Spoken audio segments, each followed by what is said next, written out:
Response to the all-new Genesis Diamonds has been incredible. People are loving what we brought to Memphis. Genesis is a different kind of jewelry store with more jewelry than you've ever seen in one place at prices you never thought possible. What's the Genesis secret? Our owner was born and raised in the diamond industry in Tel Aviv. After selling wholesale to high-end jewelry retailers for years, he hated the insane markups they were getting away with. So he stopped selling to the stores and started selling direct to the public. That philosophy is still a core part of Genesis DNA as we continue to sell the highest quality diamonds at true no middleman direct importer prices. With international connections and massive buying power, Genesis has what it takes to beat anyone else's price every day on every diamond. Discover the Genesis difference, forever changing how people in Memphis buy diamonds and fine jewelry. Now open at Poplar and Perkins, the official jeweler of the Tennessee Titans.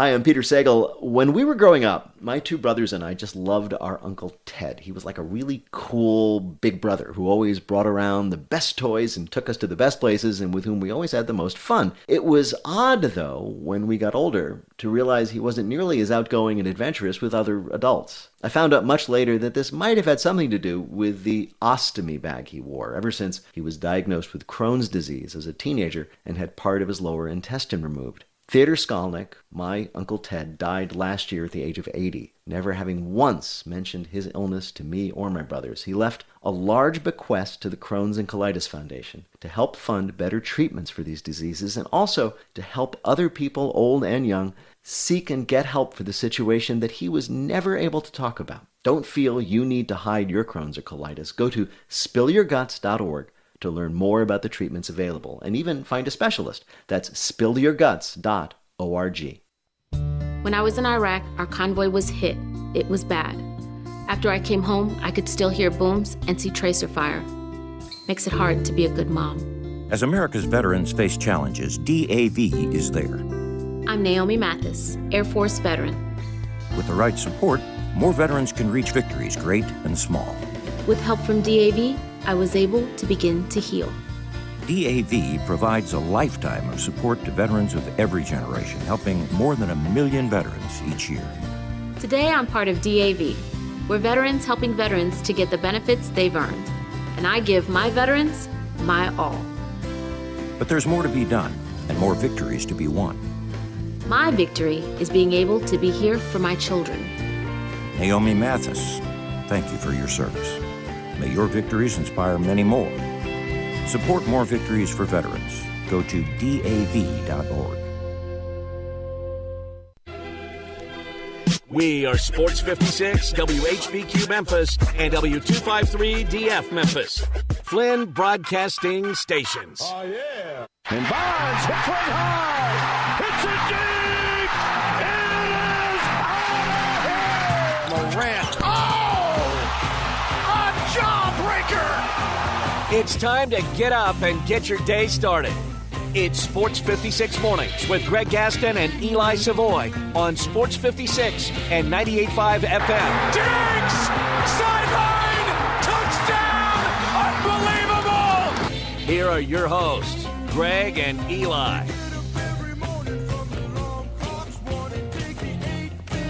Good morning, everyone. Welcome into Sports 56 Mornings. What a Monday it ended up being in the world of sports. Some wild stories out there, and unfortunately, a very tragic story that hits home that we'll talk about in just a moment. We welcome you into Sports 56 Mornings on this Tuesday, August 15th, 2023. Greg Gaston, Eli Savoy, and Zach Boyd. We're in the Family Leisure Studios. Family Leisure is where family and fun come together. Yes, their summer clearance sale continues. Still have time to get on over there and check out all the great deals as they're clearing out items, getting ready for the new items. 2120 Whitten Road, just north of I-40. And man, it felt good actually getting out of my car, walking up into the building and then into the building here at Flynn Broadcasting as it's a little bit cooler outside. Humidity is down just a bit, although it does say 75%, but it doesn't feel that way. It's 68 degrees right now. And today we're looking at a high of only 83. Sunshine for the most part. Then tonight, clear with a low of 63 degrees. So darn good weather today, and we all deserve it after the the heat and humidity that we dealt with during the FedEx St. Jude Championship. So weather looks good. We got a lot on the plate today. Blake Topmeyer will join us at 8:25. We'll talk college football, specifically the SEC. He's the SEC columnist for USA Today Sports.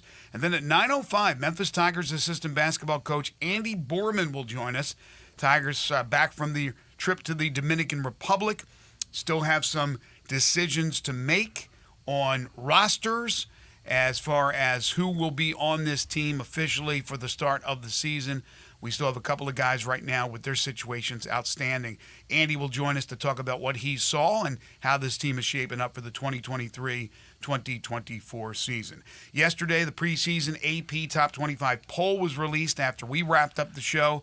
We will discuss that. Of course, the Michael Orr story, which took a huge twist and turn yesterday, and an ugly turn for many, many people, especially if your name is Tui. And we'll get to that information.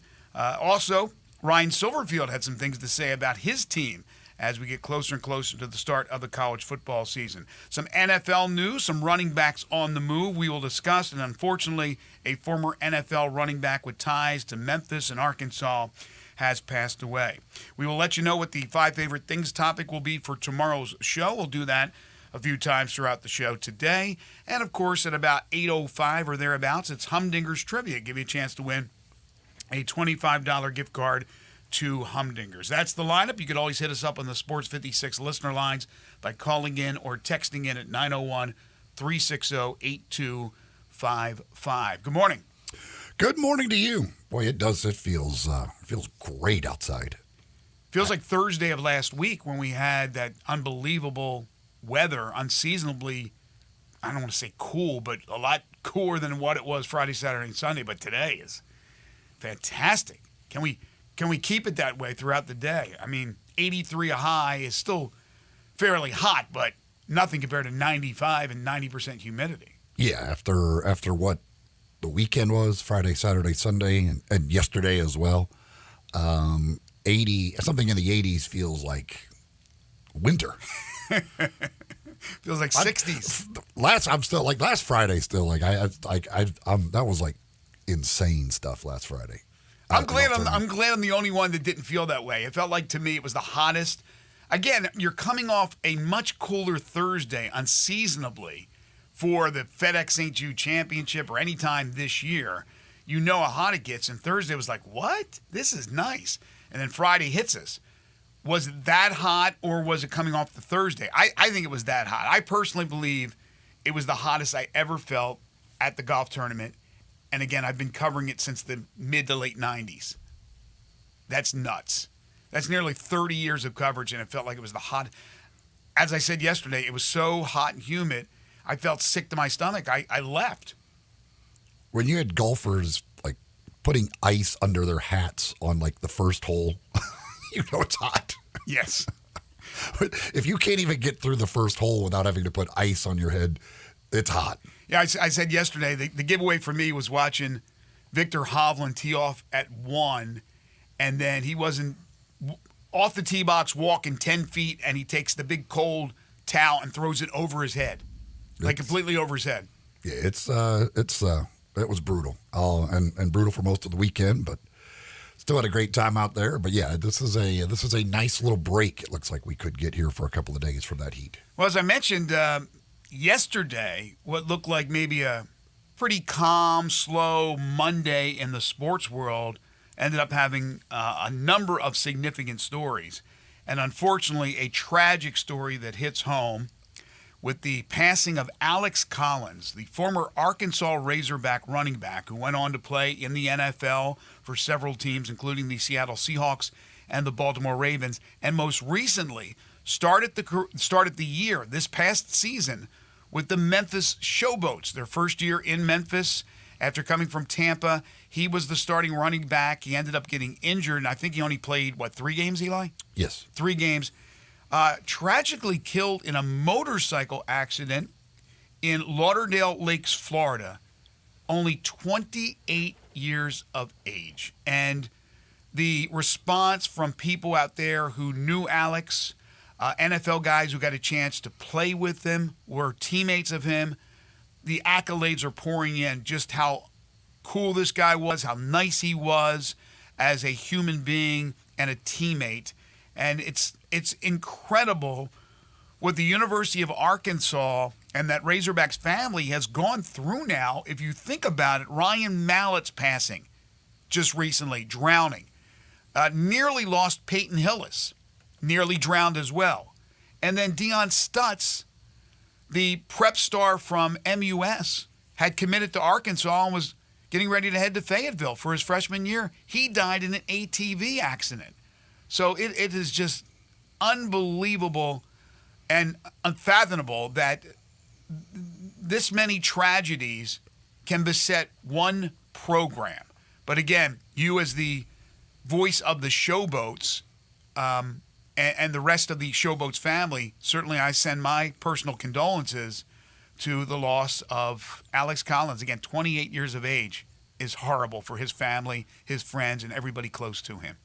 Yeah, I mean, it's just absolutely awful stuff. And it's no surprise seeing all of the people from the NFL, all his former teammates and everything. Of course, he was known for his Irish dancing. That's something he did in order to help him with his footwork. But just he was one of those guys, even this past year, just a little bit he was here. Again, he only played 3 games, but out at practice, if you were out there, like he made sure, it seemed like he made sure he said hello to any person that was there on the sidelines or whatever. He always came over, hey, how you doing, blah, blah. Like he had that personality. He was just a friendly guy. Everybody seemed to really love him. It was unfortunate that he got hurt, was only able to play the 3 games, and was hoping to try and get back into the NFL. But that injury certainly set that back, and just awful news to see that anybody at 28 years old. And his college career was amazing. He had 3 straight 1,000-yard seasons in the SEC. Like that, you don't do that very often. His last college game, he was the MVP of the AutoZone Liberty Bowl when he had 185 yards and 3 touchdowns, I believe it was, in that game, leading them to the victory. He had a fantastic college career, had a really good year, the 1 year in Baltimore, where he and actually Ryan Mallett were teammates on that Ravens team that year. Had some success in Seattle as well. And, it's just, again, that's just terrible stuff to see that and see somebody losing their life at that young of an age. And, he was a guy that had just one of those personalities, I think just brightened everybody's day. Yeah, I didn't know him personally, but everything I've read about him, just how well-liked he was. I mean, again, anybody who loses their life that young from whatever the situation may be, it's heartbreaking. And again, this was a motorcycle accident involved with an SUV, from what I read. We don't really need to go into any further detail, but again, our condolences, our thoughts and prayers out to everybody who was associated with Alex, from teammates, from his former school, the University of Arkansas, and of course the Showboats teammates and all his friends and family.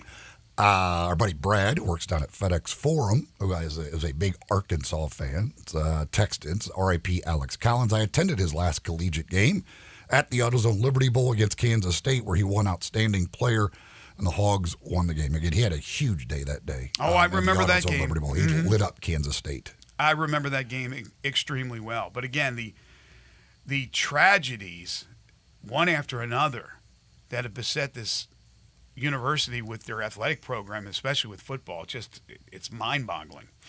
All right, so that was certainly sad. Then there was the Michael Orr story, which for many people, if all the allegations are true, is extremely sad as well, just in a different way. Michael Orr, who has been on our show before, I know him very well. In fact, we texted each other about 3 weeks ago trying to get Michael on the show. He said, I'll be in Memphis. I'll come in studio, because he has a book, a second book that's coming out, When Your Back's Against the Wall. And he's supposed to be signing today in Oxford. Of course, he played at Ole Miss and at Briarcrest Christian School. So I was in contact with Michael. Now, obviously, probably every single network wants an interview, and he's being besieged with requests. And I reached out to him again last night just to see where we are. But again, I don't expect him to respond because now it's like the world is crumbling. There are so many. This was a topic when it came out yesterday. You knew it was going to be on all the national newscasts, and it was. And so this is exploded. And, in a nutshell, Michael Oher, through his attorneys, petitioned a Tennessee court on Monday with allegations that the story, the Blind Side story, which was first a book, then became a movie, that it was a lie, that it was concocted by the Tuohy family to enrich themselves. He wants punitive damages. The adoption never happened. It was a conservatorship. Just crazy when you look at this and you go, how is this now coming out when that movie was in 2009 and the responses, you had S.J. Tuohy, Sean's son, who was on Barstool yesterday with Dave Portnoy, saying he understands why Michael is mad. He says, it sucks, though, that it's being played out publicly. Or said he was tricked, said the Tuohys benefited from him. And then Sean Tuohy, the father, again, friend of the show and guy that most people know around here, he did speak to Jeff Calkins, I know that, and said, hey, we're going to keep loving Michael. Basically, disappointed in hearing what he said, the allegations. He certainly does not believe they are true, that they did not benefit all this financial gain from the movie and all that. But some other interesting things that have come up is through the conservatorship, it was the attorney that represented Michael was friends of the Tuohy family. The Tuohys had different representatives for their deals with the movies, with the film company that produced that movie and all that. So there's differences there. There's disputes on how much they have made and how much Michael made, which apparently is nothing, which is hard to believe from the movie. So this really reared its ugly head, all coming down yesterday after all these years since the film The Blind Side was made, which he has said many times, including in his book, his former book, and now probably in this new book, that it kind of ruined his life. Yet he went on to play in the National Football League for, 8 years and do okay. So it is really a strange story, but certainly if the allegations are true, incredibly sad. Yeah, certainly. I don't know. I have no idea the legalities of it all. That Sean Tuohy said that at the time they were going to adopt him, but they could not because of the laws of Tennessee. Because at that point he was 18 years old, and I don't know why they hadn't adopted him previous to that before X turned 18. He talked about the fact that the NCAA was looking into things because if Michael wanted to go to Ole Miss with Sean's connection to Ole Miss as a booster, they needed to make him part of the family, but they couldn't adopt him. That's why they did this conservatorship. So as far as all that stuff goes, I certainly don't know.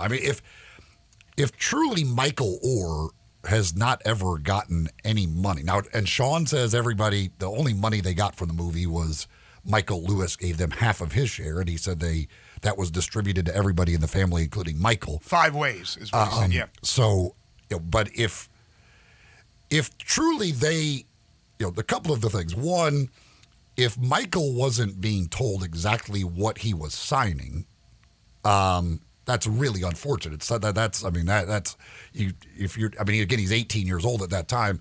Somebody's got to let the kid know what he is signing up for, basically. Mm-hmm. And if you're signing, and the one thing, if you're literally signing away basically the rights to your life story, and that you are kind of tricked into doing that, that's awful. That's just awful to do that to somebody. Again, whatever happened, all that stuff. There's no doubt that Sean and Leanne whether they got money from the movie or not, they have benefited from the story. I mean, they are like motivational speakers like that. This is a story that is well known, but it was based on the idea that he was adopted and they brought him in and like took care of all this stuff. If that's not true and you were just this conservatorship and you've been doing these things, like that's awful, because there's no doubt whether you got money from the movie or not, they have benefited from it. Now, Sean doesn't need the money. Sean sold his fast food restaurants for over $200 million. Like Sean, so that's the other thing about it. Like you certainly didn't need the money. So right, that's like, the one thing that still sticks in my craw about I don't know the like, whole situation. So again, obviously this is. But they have benefited. There's no question about it. When you do a speaking engagement, you're paid for that speaking engagement. Were you They're ever paid a lot? Were you ever under the impression that he wasn't adopted? Well, no, Michael wasn't even under that impression. I know. Recently, we all thought he was absolutely adopted. That was the whole point. Wow, he wasn't adopted. That is the most confusing thing. And then you had SJ yesterday saying on Barstool, if I'm not mistaken, he said something to the effect that Michael had just a year ago or 2 years ago asked for money, or it was almost like he said, he didn't say this, these are not his words, but almost like he was kind of blackmailing him for money. But it's not really if you are owed that money, if you feel that you're entitled to that money, I don't know, I wouldn't put that in the blackmail category, but it could be a threat in some regard, and now that threat has come to fruition in the form of this suit. But again, if you feel you were wronged, even though it's 14 years ago, then you were wronged. And you're going to fight it no matter what. And he talked about the NFL. You know, he was busy with his NFL career, so never really got down deep into what he had signed and what he had done. I mean, but, you know, the career's over, the money stops rolling in. I mean, there's two ways to look at it, and we don't know all the details right now. Yeah, I had no idea that their relationship had soured, basically, and that this was going on. And again, if you're Michael Orr and you have signed away the rights basically to your life story, and you didn't realize that, either because nobody told you what you were signing, or as he said, hey, you didn't even remember signing that actual paper, if you were duped into what you thought were adoption papers and they weren't, and you gave up rights in that, yeah, I can understand. And you later on, and you've got a lawyer that starts looking into this, and you're like, wait a second, what? I don't have the rights to this or that. It's absolutely awful on all sides. And again, I don't know what the truth is and what was told to who and all that stuff. But one, if Michael has never gotten any money from the movie, that's ridiculous. That's ridiculous. Like that. I mean, that he is the story. And I mean, it is the whole thing is about him. In the end, it's what they've done, but he is the central part of this. And so if he's not gotten that, that's ridiculous. But here's the other central part, Eli. When they did what they did, and of course the movie fabricates everything that went on, but the basic story is, as everybody knows, is that here's this young man. I don't think had a father figure. His mother struggled, and he was, yes, certainly brought in to Briarcrest to play football and play football well, which he benefited from it in the long run because he would go on to go to college and then the NFL and put an NFL career together. But the essential question is, did the Tuohys, again, what is basically alleged, do it all for money, which doesn't seem likely that it's just for money because, again, Sean and Leanne already had a lot of money. Did they do it all for publicity and notoriety? They're pretty known people. Or was there, I got to think that some of it was to help this kid out. Now, I don't know how much, and did they benefit from it? Yes, absolutely. But are we to believe that there was really no kindness in their heart at all to help this kid off the street, and that they did it all for those other reasons to benefit them? I don't know the answer, but that's basically that's the central question. And It could be a mixture. It could be both. But I don't think the answers have been revealed just because this suit is out there. But that's what people do. They jump to conclusions on social media. Well, in this case, going all the way back, there were always the ideas people had of they were doing this because he's a great football player. One wanted to get him to Ole Miss, and because of the ties to Ole Miss. That was always out there. So there was always the idea that, well, what are the true intentions here? But I think that, I don't know. I don't know. Did they not care to help the kid? Did they not care to help the kid at all? I've been around Sean a lot. I don't know really Leanne hardly at all. Like, I think I've met her once or twice, but Sean, I've been around and had plenty of conversations with. Everything else. I think they did it to help the kid out. I don't think they were just as soon as they saw this, like somehow, money signs got in their eyes and they didn't care whatsoever to help the kid. I think they wanted to help the kid out. Now again, what was the situation were they truly trying to adopt him and the laws just said you couldn't, and so they did? This was a different way to doing it to make sure that the NCAA. I don't know all that stuff, and I don't know what certainly don't know what Michael was being told when he's signing papers and stuff like that. But yes, if Michael was duped basically into signing away his life story, and he did not get any money from the movie, and especially if they did, and Michael was not given any of that, that's a big problem. That's ridiculous. That's a big problem. You could make, even with what Sean says, that, hey, we got half of Michael Lewis's share and we split that evenly.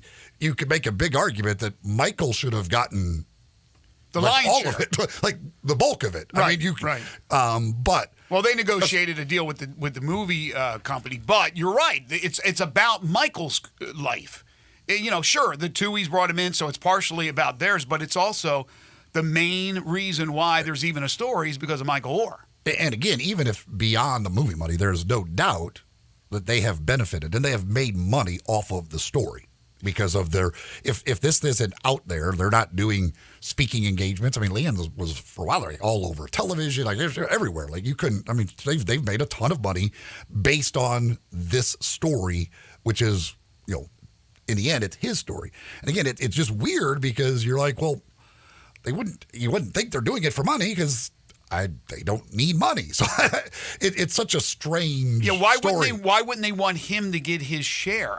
That's what confusing to me. Are they bad people in that sense? There are a lot of people out there that believe they are, but I can't imagine that, just like money grubbing people when they already had money. But when Junior said yesterday that he's brought in, like he said something like $50,000, $60,000 over the last several years. I think that's off the royalties maybe for the movie. I think he said, I can't remember. Yeah, so Michael's not getting any royalties? That's I guess part of the question here. Like I couldn't tell if Junior was basically saying that, basically all I've gotten is $50,000 to $60,000, or he was saying, yeah, I got $50,000 to $60,000 off residuals, off the royalties. So I don't know what I only saw the quote. I didn't hear the interview. And it's hard sometimes to know exactly how somebody is saying it, not just what they're saying. But, I'd love to hear from you folks when we come back. We'll open up the Sports 56 listener lines too. Again, right now, it's a lot of opinion. And social media just went crazy yesterday with quick-to-judge opinions. But unfortunately, we're humans, and that's what we do. If this is true and those allegations are true, it's horrible to know that happened to this young man. But is it all true? Is Michael just looking to get a financial windfall from this? What was the breakdown over the years of whatever they brought in? And if Michael wasn't included, again, that is horrendous. And the thing is, like this, it should be very simple. Like if there are checks being handed over for royalties and any transactions based on this movie, you can see like how much money has been paid. They should know exactly how much money has been received by the Tuohy family, and then be able to figure out from there where that money went. There's obviously taxes and everything else, a lot of record keeping that has to go on here. So that it shouldn't be that hard to figure out exactly how much money has been brought in, and then where that money has been distributed to. I can tell you this: it will not help. It will not hurt with the sales of his book which again is just out. And I would imagine if the signing is still on in Oxford, I think there was a signing scheduled for today. There will be a lot of people there. And I'm not talking about just people to go there to support Michael or to buy his book. But the media will converge on Oxford to get the latest, because this is a story, again, it's not just local, it's not just regional. This became a national headline story yesterday on all the network newses. Yeah, there's no doubt. I mean, it's again, we're talking about a movie that won somebody an Academy Award. Yeah. It was nominated for Best Picture. Did it win Best Picture?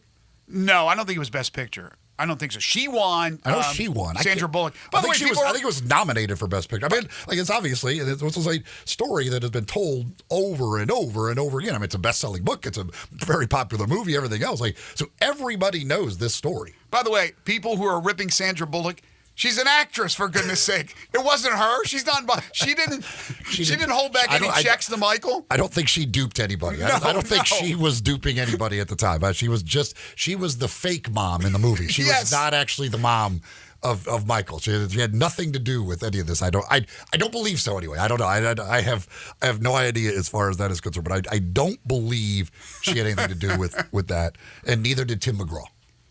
Oh, Tim may have had something to do with it. I think Tim and Faith are, again, free. Weirdly enough, Tim and Sandra Bullock not even married.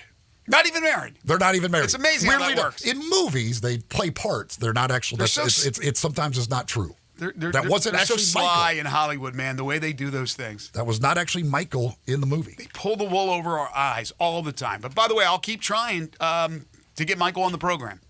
Moving can be stressful, folks, but Black Tie Moving will help take stress and worry out of the process, whether you're moving across town or across country, whether it's your home office, whatever it is. Folks at Black Tie Moving are there to help and take a lot of that stress and worry from you so you can take care of other things. And it's always a stressful time. And you want to make sure you got professionals helping you. And that's exactly what Black Tie is. Black Tie Moving, they've got 5-star ratings all over the place online, A+ rating with the Better Business Bureau. People that use them rave about Black Tie Moving. You can give them a call at 901-316-6196, or you can go to blacktiemoving.com/Memphis. Talk with them, coming up with a plan for fitting your needs and fitting your budget, and you get a no-obligation quote up front when you deal with the folks at Black Tie Moving. Plus, a moving concierge available to you 24/7 throughout the process to make sure anything that comes up, you can get your questions answered immediately. Black Tie Moving, 901-316-6196, or go to blacktiemoving.com/Memphis. When we come back, some big-name NFL running backs signed. We'll tell you where they are headed. Ryan Silverfield had some interesting things to say about his Tigers football team. Also, the response from Daryl Morey after the comments that James Harden made. We will get to all those stories, plus your calls and texts at 901-360-8255. And we'll bring in Zach Boyd, our music extraordinaire, to tell us exactly what Brandon Clark is dropping here with his new album, if you haven't heard. I didn't even know he was a musical artist, but he is. This is Sports 56 Mornings with Greg and Eli on Real Sports Talk, Sports 56 and 98.5 FM. Add a little fun to your lunch break. Join Johnny Radio for Sports 56 Happy Hour from 11 to 1 every weekday on Sports 56 and 98.5 FM. Hey folks, Dominic Hoon here for Sunrise Buick GMC. Are you looking for a hot deal on your next car? Come on out to the Sunrise Super Summer Sale going on at all 3 locations. Sunrise offers a great selection of new Buicks and GMCs discounted up to $6,500 and a $12 million used car inventory. That's why Sunrise is the place to go if you're looking for a hot deal. Bad credit, slow pay? That's okay. Here at Sunrise, we specialize in secondary finance and used cars below $10,000. Visit us online at sunrisememphis.com or in person any of our 3 locations, Coving, Pike, Wolf Chase, and Coyville. Did you know a percentage of accidents are because people are texting and driving at the same time? If you've been hit by a driver texting and not paying attention to the road, call the law offices of Arthur Horn III. You probably know them for their big cases, but they know your case is big too. Let them represent you. Join the winning team at the law offices of Arthur Horn III. Call today, Arthur Horn III, 901-331-1816. That's 901-331-1816. And please, don't text and drive. At Grainger, we're for the ones who pay attention to every little detail. The ones who fuss, tinker, and sweat the small stuff. Because you know the tiniest thing can make the biggest difference when it comes to keeping business moving. We get it. We're the same way. offering access to product experts to help you quickly and easily find what you need. So whatever your industry, you know you're always getting professional-grade products. Call, click Grainger.com, or just stop by. Grainger, for the ones who get it done. At Jason's Deli, when you're dining in or picking up curbside, you can expect wholesome food and no surprises, just delicious sandwiches, crisp salads, and quick quality meals made with the freshest ingredients and no artificial trans fats, MSG, high fructose corn syrup, or artificial colors and dyes. Around here, a lot of thought goes into what we put into our food and what we take out of it, because you're not just taking a bite, you're getting a taste of who we are. New items are constantly being created to expand our menu for all tastes and special diets with vegan and gluten-free options available. Convenience and on-time delivery you can count on. It's just a click away at jasonsdeli.com, so whether you need to feed 5 people or 5,000, the team at Jason's Deli, they have the credentials and the commitment to keep you satisfied. Freshness is nearby at Jason's Deli with locations at Ridgeway in the Park Place Center, Poplar and Highland, Germantown Road in Cordova, and on Goodman Road in Olive Branch. Jason's Deli. It's wholesome food and no surprises. I'm Georgios. I'm the co-founder of Nutrafol. My hair started to thin. I took a pharmaceutical drug, but I suffered from sexual dysfunction. Having to choose between my hair and my health was not really a great choice. Nutrafol, the #1 dermatologist-recommended hair growth supplement brand. Keep growing at Nutrafol.com/men. That's Nutrafol.com/men. These statements and products have not been evaluated by the FDA. These products are not intended to diagnose, treat, cure, or prevent any disease or condition. Paid for by Nutraceutical Wellness, Inc. All 650 acquisition fee, 30,000 miles, 20 cents excess mileage, Forte PE 659,993, MSRP 22,540, Nero P 501,5237, MSRP 41,390, EV6 P 560,3393, MSRP 50,200, includes all rebates and incentives, must finance through Hyundai, excludes tax title and license with approved credit. See dealer for details, offer valid through 9523. Dealer stock only, warranties a limited powertrain warranty. See Kia.com or retailer for details. I got Jeff Allen on the line. Hey, what's the scoop over there at Gossett Kia South Mount Moriah? Randy, we got deals everyone wants. How about 41 MPG Highway, 2023 Kia Forte LXS, $249 a month, $29.99 due at signing. Hey, Jeff, give me some EV scoop. 2023 Nero EV Win, 253 miles of EPA estimated range, $292 a month. And a 2023 Kia EV6 Win with up to 134 city, 101 highway MPGE. Only $425 a month, both $49.99 due at signing, all 36-month lease. And Kia's 10-year, 100,000-mile powertrain limited warranty to boot. So whether you live in Horn Lake, South Haven, Olive Branch, or Memphis, you'll be happy at Gossett Kia on Mount Moriah. 2680 Mount Moriah or KiaMountMoriah.com. Sports 56 traffic. We got a lot of accidents on the roadways. I-40 west at Warford, the left shoulder is blocked. I-40 west at Jackson Avenue, the left shoulder is blocked there. Also, working accident on Chimney Rock at Dexter. There's Chimney Rock at Dexter.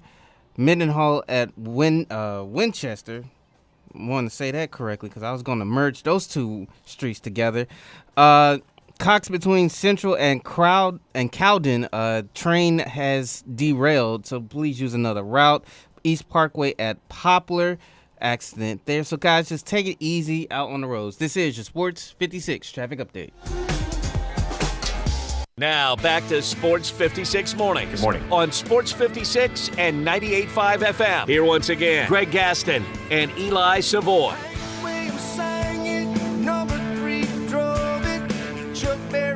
Did you say a train derailed? Hopefully, just one of the cabs. What do they call those things on a train? Each one's a car. A car? Okay, it's one of the cars. It's like not an entire train is derailed. Yeah, it's God like forbid. a handful of it. It happened early this morning. Really? Yeah. Wow. Okay, that's the first I'm hearing of it. You get up-to-date information right here on Sports 56, whether it be sports, whether it be traffic, whether it be weather.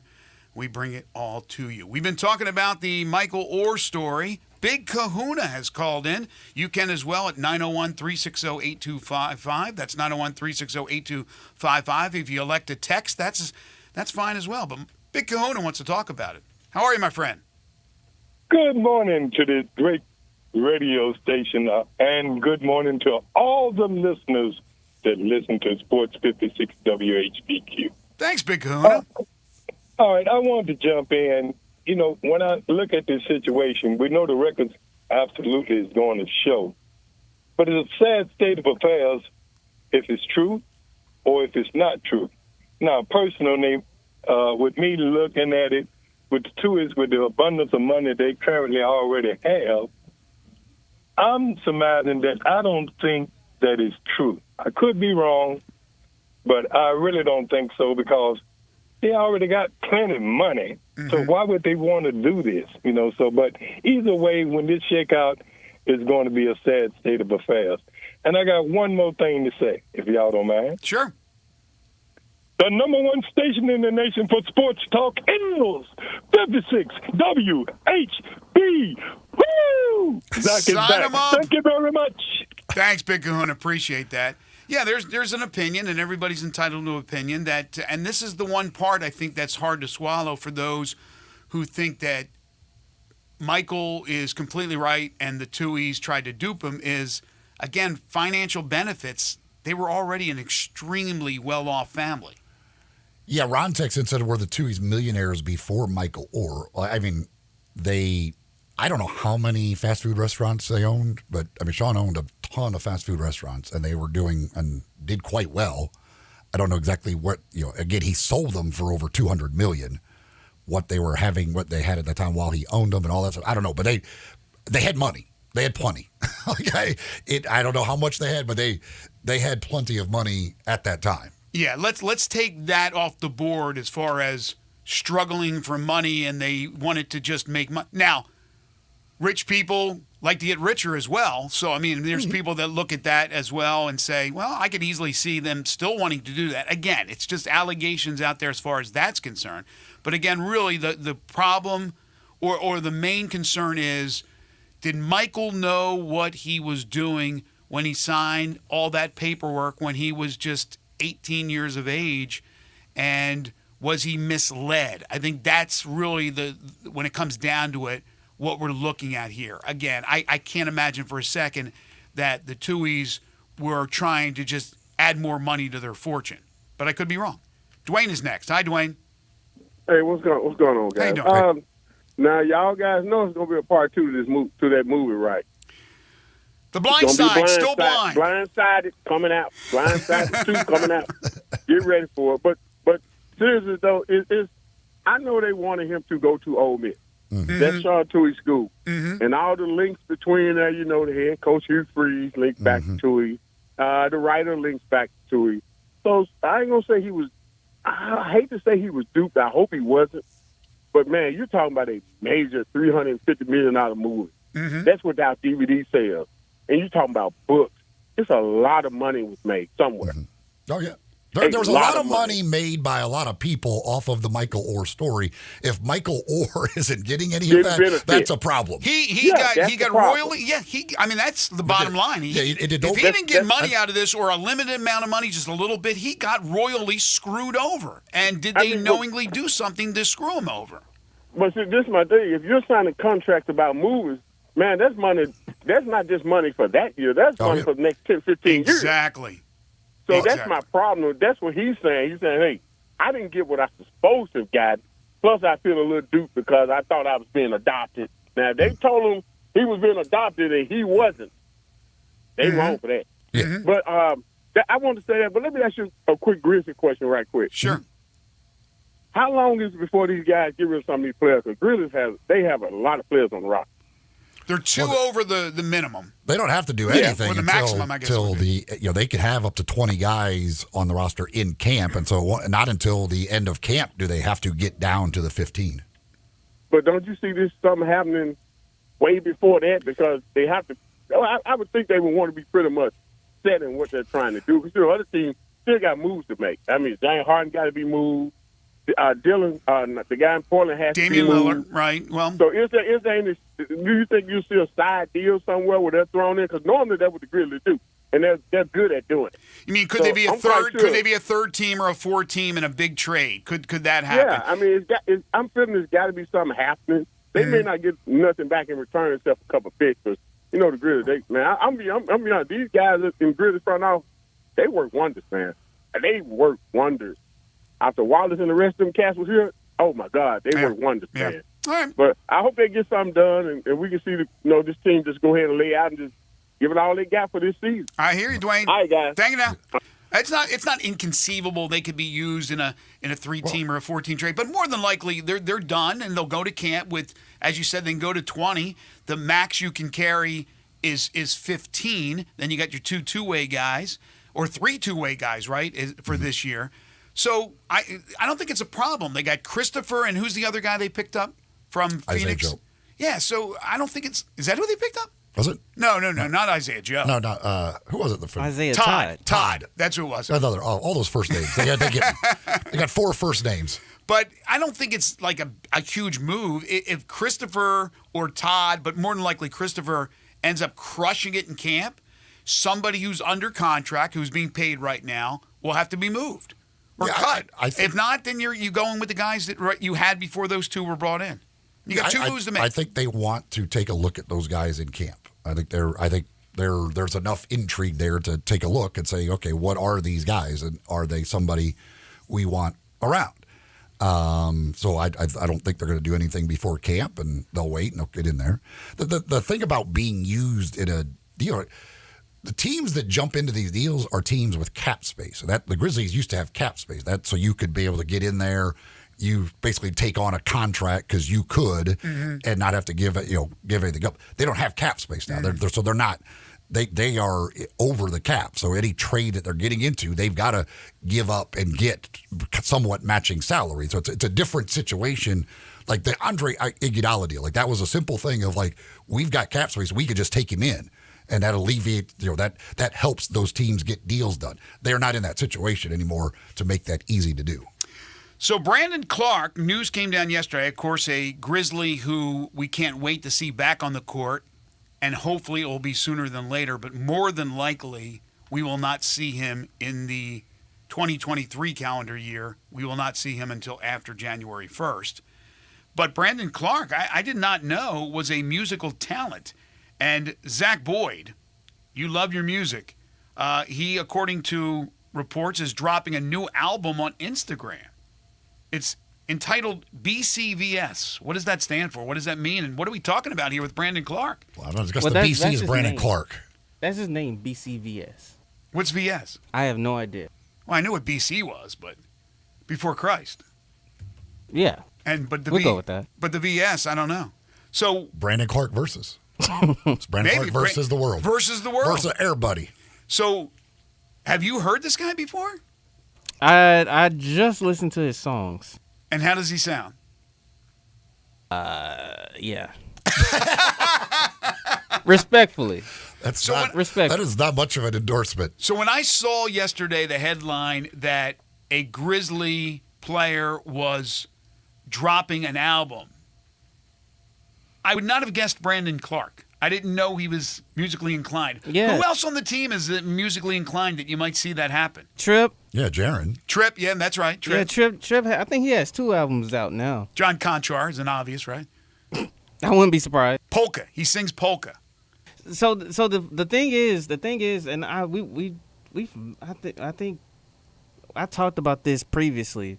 Like before, everybody on the team used to freestyle on the planes. So you had a couple of years ago, you had Trip doing a freestyle. You had BC doing a freestyle. You had who else? Dylan was doing a freestyle. At one point, Jonte Porter, who was on the team, was freestyling on the plane. What a great era, the Jonte Porter. How about Ja? Is Ja musically inclined? I don't think so. Not to my knowledge, no. Okay. But he listens to music. But I mean, listen, I went through his entire album. I can't really put it to words, but you're gonna crush his sales, man. What are you doing here? Maybe it's BC versus, and then it should be JJJ. Maybe it's actually a battle between Brandon Clark. That would be kind of cool. It's Brandon Clark versus Jaren. Well, that's gonna be difficult because Trip is on 2 of his songs on his album. So I want Steven What is Adams. it? Wait, Brandon Clark featuring Trip? I will sign up for this Steven Adams album. That one. I want the Steven Adams album. If he comes out, especially with a rap album, talking about mate all the time. He'll sing New Zealand ballads. Steven Adams. Raider Corey texts in. He says, the premise is simple. If he didn't get any compensation from the movie and if he was duped into signing a fake document, the family is wrong no matter how much someone wants to defend it. Yep. Sure, they may be good people, but they may also have seen an opportunity and acted upon it. Two things can be true. Absolutely. Yeah, There's 100%. no question. Like, I get it. It is weird when you have, like, the idea, again, the accusation is here that they did this for financial gain, but they already have or had a lot of money. But yes, there are a lot of people who have a lot of money, and what they want and want to get richer is more money. Yeah. There's some, so I don't, it is. Nothing's off the table, and there's no question. I don't think anybody in their right mind didn't believe when this first came to fruition, when he became a part of the family and went to Briarcrest, that he wasn't going to end up at Ole Miss. That was a given, right? Everybody knew that was going to happen, okay? But as far as everything else, we all thought he was adopted. We all thought, the story for the most part was fairly accurate. It's Hollywood, right? They're always going to take their liberties. And that he was well taken care of, and financially he probably did well off the movie. And then we find out that he talks about The Blind Side, that movie coming out, being one of the worst things that ever happened to him. He talked about already being an All-American before he was even brought in by the Tuohys. I mean, there's a lot of interesting things that have come up since then. But again, we're talking about a movie that came out in 2009, and here we are in 2023, and now all these allegations rearing their ugly head. It did not. It was nominated for Best Picture. The Hurt Locker won Best Picture that year, but it was nominated, and then Sandra Bullock did win the Best Actress Academy Award for that movie. Folks, have you discovered Genesis Diamonds yet? Well, a lot of people are, and when they are going over there, they are blown away by the experience, by the selection, by the price, everything involved when it comes to buying diamonds, engagement rings, fine jewelry. The folks at Genesis Diamonds have changed the game here in Memphis. Thousands of engagement ring settings from all the top designers. The diamond selection out of this world. This is direct importer pricing. A former importer who has decided to start selling directly to the public. They've been in Nashville and Cincinnati and Louisville, and now here in Memphis. They are changing the jewelry game with Genesis Diamonds. And their upgrade policy is amazing because, folks, as time goes on, maybe you get more money, so maybe you buy an engagement ring. Then years down the road, you're making a little bit more money, whatever, and you want to maybe get increase the size of that ring for that special someone, for your wife. Well, they will give you up to 120%. You buy your engagement ring there, you later on decide you want to upgrade, they're going to give you up to 120% on that original ring to use towards the new one. That's how much they believe in their products, and that's how much they care about their customers. Their salespeople do not work on commission, so there's not pressure to buy the most expensive thing in the store. The selection is out of this world. The prices are out of this world. Go see them. Genesis Diamonds are in the Poplar Commons Shopping Center. It's at Poplar and Perkins Extended. They're right there in the middle of the shopping center.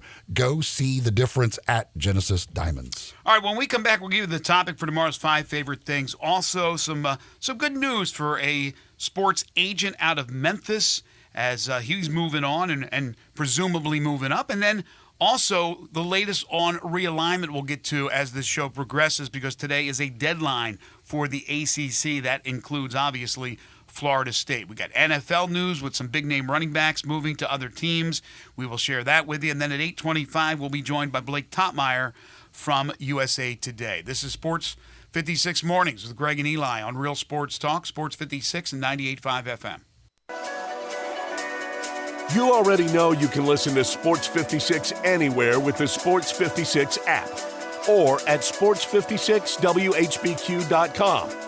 But you can also watch us daily with live video of all of our shows on Twitter, Facebook, YouTube, and Twitch. It's usually a waste of time to give out a phone number for a business during a radio commercial because the people listening are probably in their car, and that's not a great time to write down a phone number. So it's easier to give you something you can remember, and that is belltavern.com.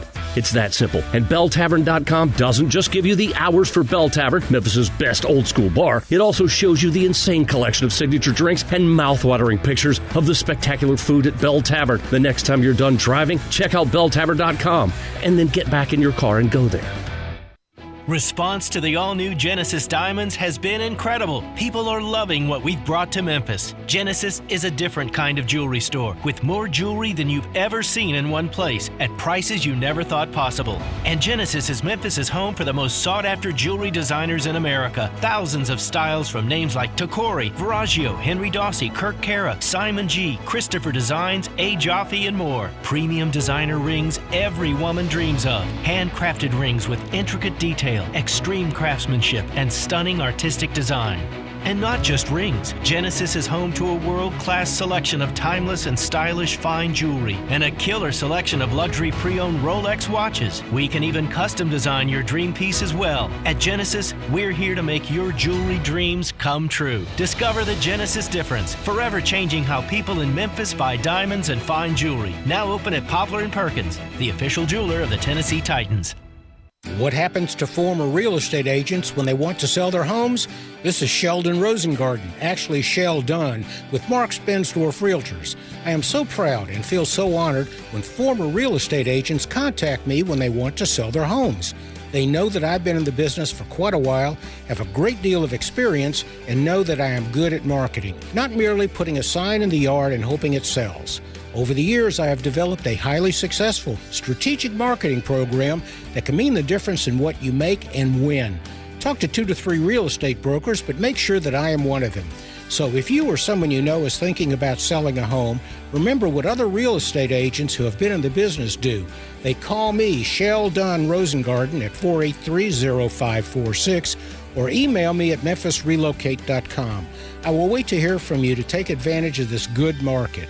That's 483-0546 or memphisrelocate.com. Thank you. Is your roof leaking? Do you have water damage on your ceiling of your home or business? Do you need assistance gathering much-needed data and images from your storm-damaged roof for an insurance claim? Call Metro Builders, roof and restoration specialists, and schedule your free inspection. At Metro Builders, our team of Hague-certified technicians and fully trained estimators are ready to come out and evaluate any concerns you may have. Metro Builders Roof and Restoration. We accept all insurance carrier scopes. Call Metro Builders now. Each and every day, we provide clients many different types of data and estimates for their insurance carrier. These include estimate and photo reports of all damage, from the roof to water damage on rafters and ceilings and even studs and plates inside walls. Check out the local BBB for our 27-year history in construction in Memphis, or check us out online today at metrobuildersmemphis.com. That's metrobuildersmemphis.com for your local residential and commercial roofing and restoration experts. Call me. 901-375-1717. That's 901-375-1717. There's an institution in East Memphis that I love talking about. It's the Spirit Shop at 4848 Poplar Avenue, right down the street from Clark Tower, and it looks like a log cabin. It's been around Memphis since 1969 with a family-owned, friendly, knowledgeable sales staff that is just a wonderful place to go. I love going in and talking wine or bourbons, and they've got such great selection. So if you've not visited the Spirit Shop in a while, it's been remodeled. You'll love what you see when you need spirits. Tell Eddie Wollo said hello. You want the hottest summer deals in the Mid-South? We got it at Gossett Kia on the Pike. 41 MPG Highway, we got it in 2023 Kia Forte LXS. $249 a month, $29.99 due at signing. Get SUV action in 2023 Nero EV Wind. 253 miles of EPA estimated range. $292 a month, $49.99 due at signing. Or 2023 Kia EV6 Wind with up to 134 city, 101 highway MPGE. Only $425 a month, $49.99 due at signing. All 36-month leases. Plus, Kia's 10-year, 100,000-mile powertrain limited warranty. Ask for Bobby J. He's ready to put you in a new Kia today. Gossett Kia, 1900 Covington Pike, or online, KiaCovingtonPike.com. If you want it, we got it at Gossett Motor Cars. All 650 acquisition fee, 30,000 miles, 20 cents excess mileage. Forte PE 659,993. MSRP 22,540. Nero P 501,5237. MSRP 41,390. EV6 P 560,3393. MSRP 50,200. Includes all rebates and incentives. Must finance through Hyundai. Excludes tax title and license with approved credit. See dealer for details. Offer valid through 9523. Dealer stock only. Warranties and limited powertrain warranty. See Kia.com or retailer for details.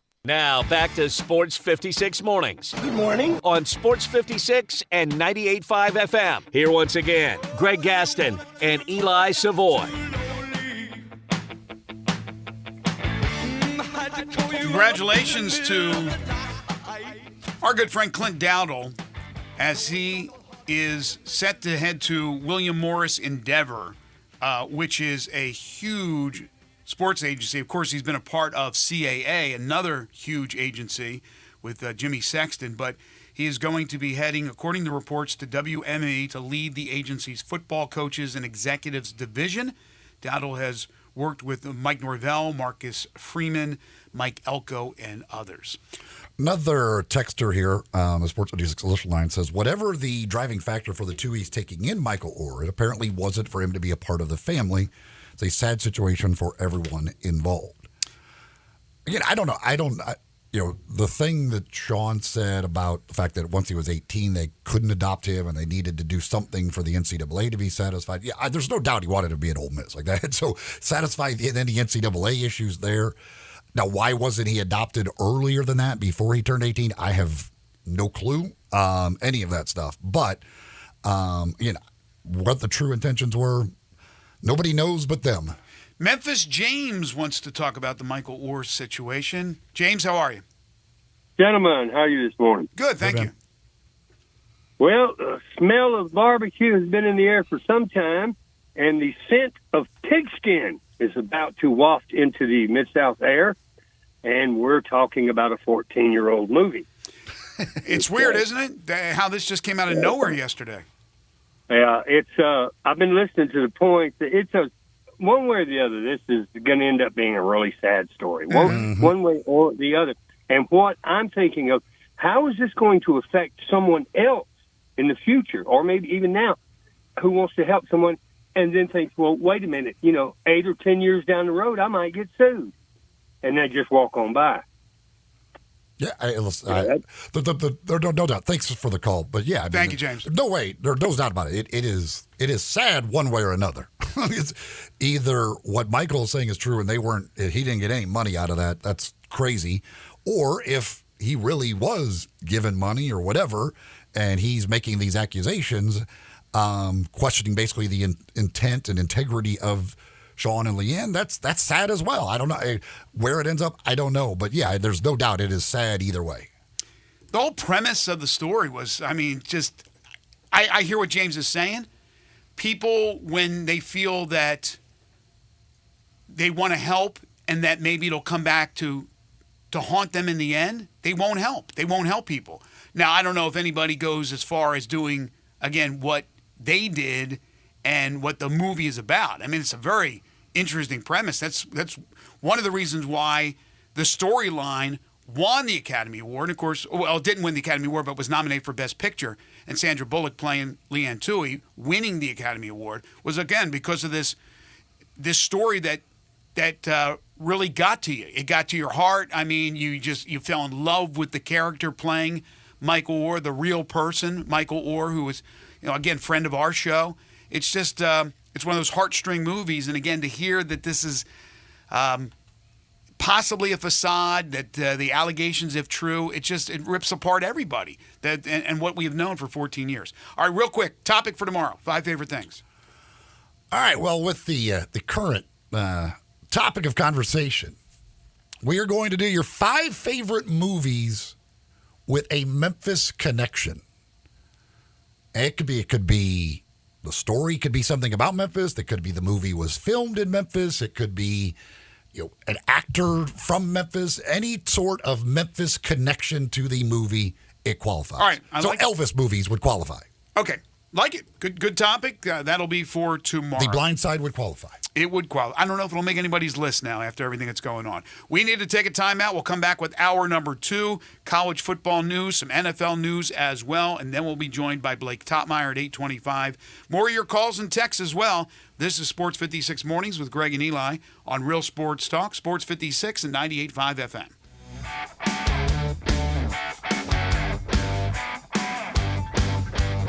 Drive like a pro and support a great cause during the sales drive at Landers Ford in Collierville, Landers Ford South in South Haven, and Landers Ford North in Covington. We've provided over 100 new Fords to be driven by the pros at the FedEx St. Jude Championship. Now they're all being sold with demo prices. That's right, over 100 new Fords driven by the pros are being sold with demo pricing direct to the public. A portion of the proceeds go directly to the St. Jude's Children's Research Hospital. This is a once-a-year opportunity to trade up and drive like a pro while supporting a great cause. Visit LandersMemphis.com or come see us at Landers Ford in Collierville, Landers Ford South in South Haven, or Landers Ford North in Covington. With our Landers Easy Pass, you can get top dollar for your trade-in to help you save even more. Don't miss your chance. Reserve your demo-priced new Ford driven by a pro at the FedEx St. Jude Championship and lock in low APR financing.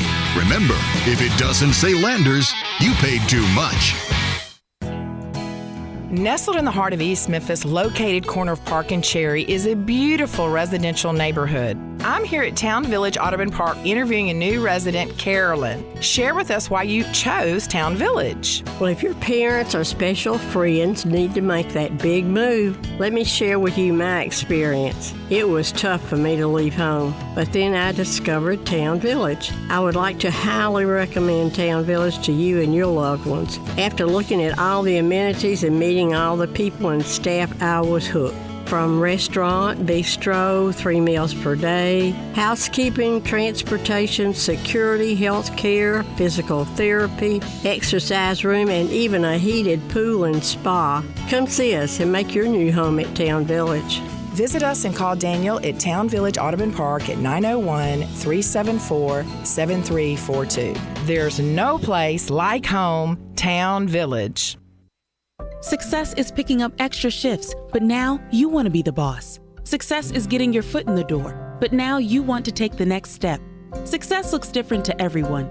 And for more than 75 years, University of Maryland Global Campus has helped working adults like you succeed again. Choose from more than 125 degree and certificate programs with online and hybrid courses. No application fee if you apply by August 31st. Learn more at umgc.edu, certified to operate by Chev. Make this the summer sales event is still going strong at Gossett Chrysler Jeep Dodge Ram Fiat on the Pike. Get ready to ride in your new 2023 Dodge Charger SXT. We Gossett $29,990 or $425 a month. Got some hauling to do? We Gossett covered in 2023 Ram 1500 Quad Cab Tradesman 4x4, $39,990 or $579 a month. Or how about some employee pricing from Gossett on all Jeep Gladiators? 2023 Jeep Gladiator Sport 4-door 4x4 now just $669 a month. And if we don't have it, Gossett can order it today. So drive past the rest and come to the best at Gossett on the Pike or shop online at GossettMotorCars.net. If you want it, we got it at Gossett Motor Cars. All 3500 down, Charger PH 508-657, MSRP 35930, Ram PN 671-333, MSRP 48390, Jeep PL 561602, MSRP 54655. Must finance through Chrysler Capital, includes all rebates and incentives. PF 695 excludes tax on and license with approved credit. See dealer for complete details. Offer valid through end of the month, dealer stock only. We are Sports 56, WHBQ Memphis, and W253DF Memphis. Flynn Broadcasting Stations. Oh, yeah. Sports 56 traffic. Still dealing with both accidents on I-40 West at Warford. The left shoulder is blocked, and I-40 West at Jackson Avenue. The left shoulder is blocked as well. Police situation out on Coleman at Austin P. Highway. That's Coleman and Austin P. Highway. Accident on Elmore at Thomas Road. Still dealing with accident on Chimney Rock at Dexter. And then the train derailment on Cox between Central and Cowden. They have closed off that area. And then accident on Parkway at Poplar. This is your Sports 56 traffic update.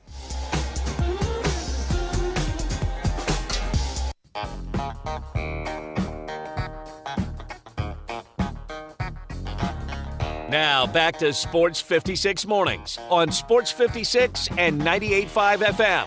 This hour is brought to you by James Gaddis Jewelers. Don't you just love it? Here once again, Greg Gaston and Eli Savoy.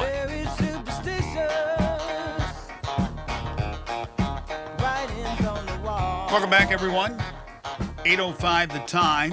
During the break, I had to step outside again just to feel how nice it is and see how nice it is. Sunshine, but only 70 degrees right now. It will get warmer. There's no question about it, but we're only looking at a high of 83 today, so that is good.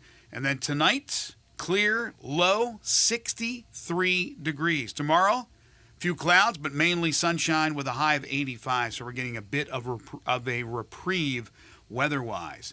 Hour 2 of the program, we welcome you back. We welcome you in. If you're just tuning in, Greg Gaston, Eli Savoy, Zach Boyd from the Family Leisure Studios. Family Leisure, 2120 Whitten Road, just north of I-40. Their summer clearance sale continues. And as you know, the second hour of the program is brought to you each and every day by our friends at James Gaddis Jewelers. You're looking for that special present for that special someone? Look no further than James Gaddis Jewelers. They have watches of all types. You can get the Rolex watches, the new, the pre-owned. They have all types of custom-made jewelry as well, plus gemstones of all types, bracelets, necklaces, earrings, pendants. Romantics will love the one-of-a-kind estate and vintage jewelry. I always talk about that, estate and vintage jewelry. They go out and they find new items. That's why every time you go into James Gaddis Jewelers, there's going to be items that you've never seen before because they're always adding to their collection. They have experts to help you pick out that special engagement ring, wedding rings of all types, personally designed wedding sets because they are your bridal engagement and anniversary jeweler headquarters. And layaway and financing is available. You need a simple cleaning, you need a resetting of your ring, whatever the case may be. They have 2 bench jewelers ready to serve you daily. Just bring it on in. They will take care of it for you and take care of it in no time. Also, if you need something appraised, head on into James Gaddis Jewelers. James is a certified appraiser. They will take care of that. It's James Gaddis Jewelers, your family's jeweler, in the heart of East Memphis, 4900 Poplar between Mendenhall and St. Nick, and on the web at gaddisjewelers.com. It is time for Humdinger's Trivia. We do it each and every Tuesday. Of course, over at Humdinger's, that's Taco Tuesday to you and I, which means their chicken and fish tacos are just $2 each. That's all day, each and every Tuesday that you can go and enjoy those over at Humdinger's, along with, of course, the tacos. All kinds of great grilled fish options for you to choose from. Very, very healthy. Got the great toppings, great sides to go with those as well. They got the crispy fish and chips. They do a special on the crispy fish and chips on Fridays over at Humdinger's. Salads, sandwiches, all kinds of great items, delicious, healthy items on the menu. If you need an event catered, they certainly can take care of that as well. And you can find Humdinger's over at Poplar and Massey in the shopping center there, where they have been for a long, long time now and continue to do great business, great people, and again, great food at Humdinger's. If you are the first to answer our trivia question correctly, well, that means you get the $25 gift certificate to Humdinger's to go enjoy some of that delicious food. You can answer via text at 901-360-8255, 901-360-8255. Text in those answers, and again, the first correct answer gets the $25 gift certificate.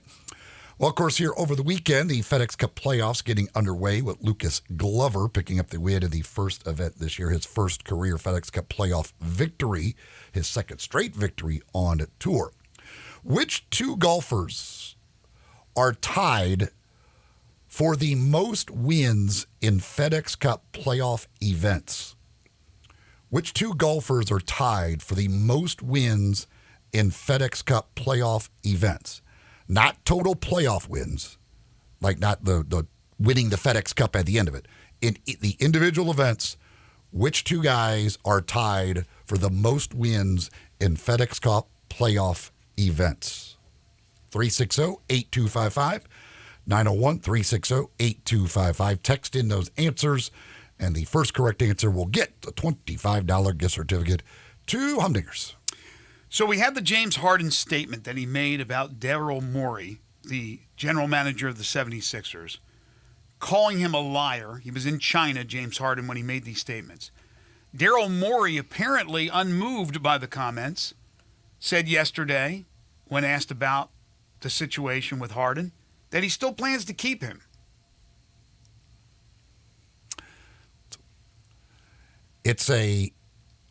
They have leverage here because, if Harden decides just not to show up, they'll fine him and won't have to pay him, all that stuff. Mm-hmm.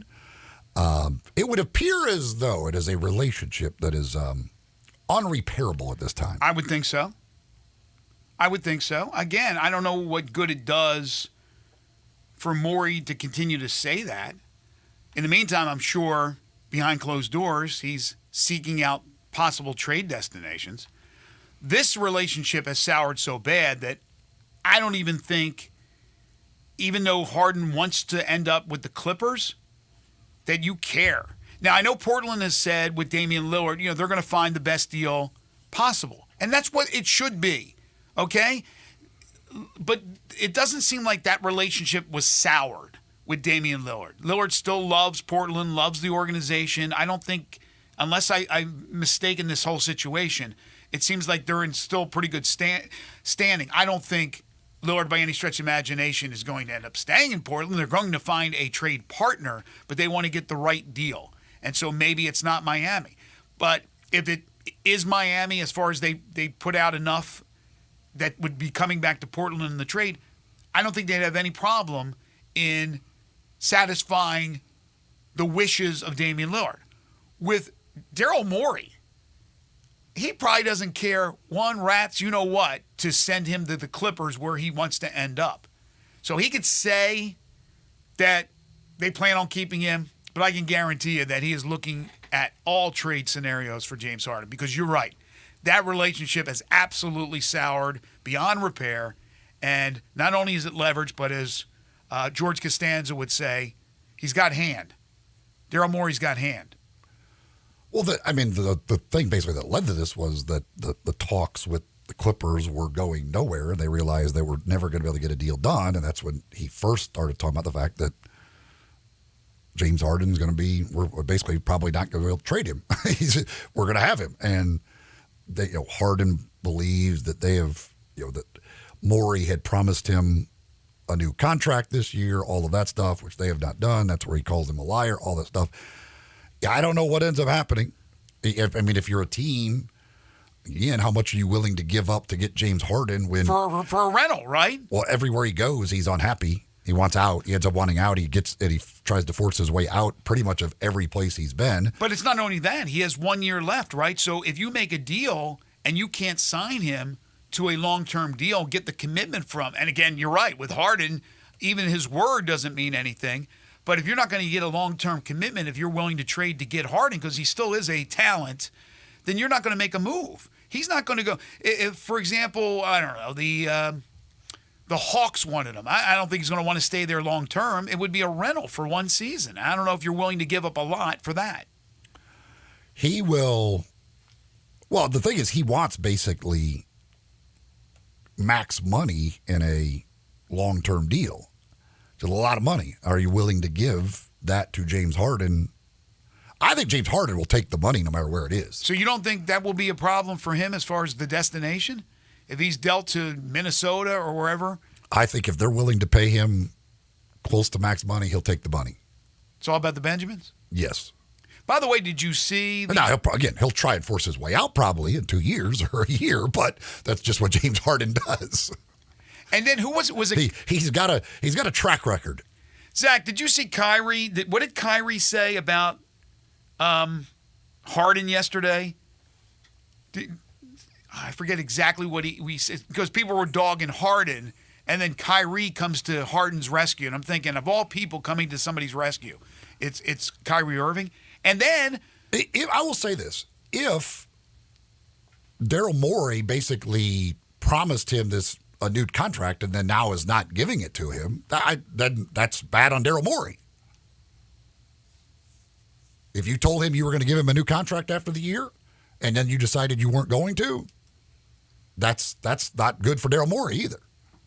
This doesn't all have to be James Harden's fault. Exactly. Joel Embiid, apparently, for those who are into conspiracies and conspiracy theorists out there, has pulled the word Philadelphia or Sixers or any of that off his bio on social media. Again, there are people that look into that and go, wow, that must mean something. Did you find it? Yeah, so he tweeted underneath Woj's tweet, which Woj tweeted out, disgruntled Harden calls 76ers Prez Morey a liar. And so Irvin tweeted underneath it, is he disgruntled Adrian? It's like so Woj actually called him disgruntled, yeah, which I don't think we would have an argument with, right? Calling him disgruntled. Yeah. And then Kyrie says, is he really disgruntled? Right. Or is he holding Daryl Morey accountable for his dishonesty and lack of transparency throughout the contract negotiation process? It could be both, right? Again, it could be both. James Harden has proven over his career that he gets disgruntled pretty easily, if you look up the definition of disgruntled. But Daryl Morey could have easily have made this promise to him and not fulfilled the promise. I love the fact that the first question is quoted to Adrian Wojnarowski like he the one that said like Harden is disgruntled. Yeah, I would think a guy. Well, that's what I was asking. Did he just? Was it him that said it? Well, I think that's what one of his sources were saying. That well, I mean, it's obvious when a player says, "I'm never going to be a part of an organization run by this guy," who, by the way, you're a part of an organization right now run by that guy. Yes, I think that qualifies as disgruntled. I think that is a proper adjective to use. He is disgruntled. Absolutely. Well, I'm just trying to get clarification if Woj is retweeting or is quoting somebody, or Woj, who seems to be a pacifist, actually called James Harden disgruntled.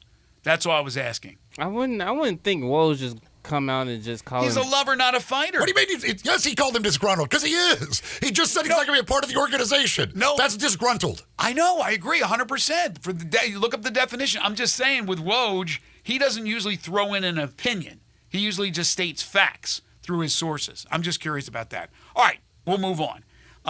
But it'll be. I'm curious to see what'll happen. If a guy with wants that relationship out of an organization and says he's not going to play for the whatever president or whatever Morey's title is, that is disgruntled. Yes, I agree. That is a fact. That's not an opinion. That's a fact. We are on the same boat. I'm just wondering if Woj actually said it or that was a quote from somebody else. All right, NFL news yesterday. Zeke has found a home. Ezekiel Elliott, the former Cowboy running back, has signed a one-year deal with the New England Football Patriots. Yeah, apparently we'll be there today. Officially signed the contract. It's they are not very deep at the running back position, so certainly would seem like he could help them out, especially in short yardage situations, things like that. I think what do you have last year? 10, 11 touchdowns, something like that. Still, they have Stevenson. Do they still have Damian Harris? No, I think Stevenson. I don't think Damian Harris is there anymore. They got rid of him. Where did he go? I don't know. Do they still have? Is Brandon Bolden still there? Brandon Bolden was there 20 years. They still have Ramondre Stevenson. Yes, Stevenson. Do they have Harris? They have a Kevin Harris. I'm not familiar with Damian Harris is in Buffalo. Damian Harris is in Buffalo. Okay. Do they still have Brandon Bolden? No. Brandon Bolden's got to be 73 years old. He might still be playing special teams, but I don't think he's not playing running back. He might still be playing. He might still be playing special teams. In the meantime, it does appear, according to reports, I don't know if it's official yet, but Dalvin Cook, as I expected and most people expected, will sign a one-year deal with the New York Jets. $8.6 million.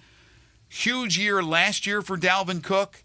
Another weapon for Mr. Aaron Rodgers. That is a big pickup. Again, not a surprising pickup, but a big pickup. Yeah, they've got, there is, if Aaron Rodgers is still Aaron Rodgers at all, that should be a really good offense. We'll see where Breece Hall is in the recovery. They are still saying very optimistically that they believe he will be ready to go. But you add Dalvin Cook in the backfield as an insurance policy. Right. You have Garrett Wilson. Garrett Wilson off the year he had last year. Corey Davis, Alan Lazard, Mecole Hardman that you've brought in. Obviously, the old guy Randall Cobb. Still don't like that. He's just there to caddy for Aaron Rodgers. I think he's the Udonis Haslem of the NFL. But that is a really, really good offense, and they've got a pretty darn good defense as well. Like that. Buffalo's really good in the division, obviously still. You've still got Kansas City, and there's a lot of good teams out there, Cincinnati and everything else in the AFC. Mm-hmm. But the Jets, my goodness, that's a pretty loaded team. And Aaron Rodgers has no excuses. There are no excuses of they didn't give me any weapons here. Like they got his guys that he wanted from Green Bay. They've had other good guys. Now they go get Dalvin Cook. Like they have loaded him up with weapons. Well, Woody Johnson's gone all in, right? Aaron Rodgers has a couple of years left. They need to cash in, and it's important also for Robert Saleh to prove what kind of coach he is. Zach, we're going to say something? Yeah, so Brandon Bowden is still in the league. He plays for the Las Vegas Raiders. My gosh, good for him, man. Good for him to put in the career he has. By the way, yesterday I was talking about some of the preseason action from over the weekend. Eli watched, how many games you end up watching, 10, 12? I watched not a minute. Oh, well, I didn't bring this up. I neglected to bring this up. Calvin Austin. How great was it to see him? Obviously, he's healthy. He's back on the field. And then showing off that speed, that world-class speed for the Pittsburgh Steelers. And Mason Rudolph found him with that bomb. I'm looking at that video because it's playing on a loop right now on Twitter from the Pittsburgh Steelers who sent it out. Great to see that. Really good guy. I can't wait to watch Calvin Austin in the regular season. Stay healthy, my friend. I think he could put up some really good numbers. He is as fast can be. We do have a winner in our Humdinger's trivia question. The question was, which two golfers have the most wins in FedEx Cup playoff events? There are two guys that both have 6. And, contrary to what most of the guesses came in, Tiger Woods is not one of them. Tiger only has 4 wins in playoff events. Obviously, the last few years, he hasn't been real healthy enough to be playing in those and hasn't made the playoffs. But so Tiger Woods is not one of them. Rory McIlroy, which most people did have, is one of those golfers who has 6 playoff wins. The other one is not adding to his total, at least not anytime soon. We'll see what happens. But the other one with 6 playoff wins, that would be Dustin Johnson. So DJ and Rory were the 2 right answers. We only had a couple of people that were able to get it. Pretty much everybody had Tiger Woods on their guesses. A lot of Patrick Cantlay's too. Cantlay has 3, I believe it is, wins in PGA Tour FedEx Cup playoff events. Rory and Dustin will be notifying our winner and letting you know how to get your $25 gift certificate to Humdingers. We know them personally? Who? Rory and Dustin. What do you mean we know them personally? You said Rory and Dustin would notify you. No, I said one person got we had our winner, then we'll notify how to get your prizes. But yes, he hangs out with Dustin Johnson and Rory McIlroy, if you're wondering. Cantlay and Glover in the playoff. Did I hear this right? Glover had only one previous event where he went into a playoff and won. And Cantlay was like 4-4 in 8 playoff events. Either 3-3 or 4-4. I know it was 500. But it was a lot of playoffs that Cantlay's been in. And just the one previous that Glover was in. So Glover's now 2-0 in his playoff career. Patrick Cantlay is now 3-4 all time. So he was playoffs. 3-3. Okay. Yeah, he was 3-3 then. So that's a lot. 6 playoff events, was 3-3, now 3-4. Whereas Glover had one previous to this, and he's now 2-0. Well, football season is just about upon us, and FanDuel is giving you the chance to win all season long. Because right now when you bet on a Super Bowl winner, you get bonus bets every time they win in the regular season. That's really cool. Just pick any team to win the Super Bowl. You'll get bonus bets for every victory. You can use those bonus bets on anything. Spreads, player props, over-unders, first touchdown score, many, many options. But again, you pick your Super Bowl winner, you make a bet on the Super Bowl winner, and you will receive bonus bets every time that pick wins a regular season game. So visit FanDuel.com/Gasman. and start earning bonus bets with America's #1 sportsbook. That's FanDuel.com/Gasman. Must be 21 or over, present in Tennessee. First online real money wager only. $10 deposit required. Refund issued as non-withdrawable bonus bets that expire in 7 days. Max bonus $50 unless specified otherwise. Restrictions apply. See full terms at FanDuel.com/sportsbook.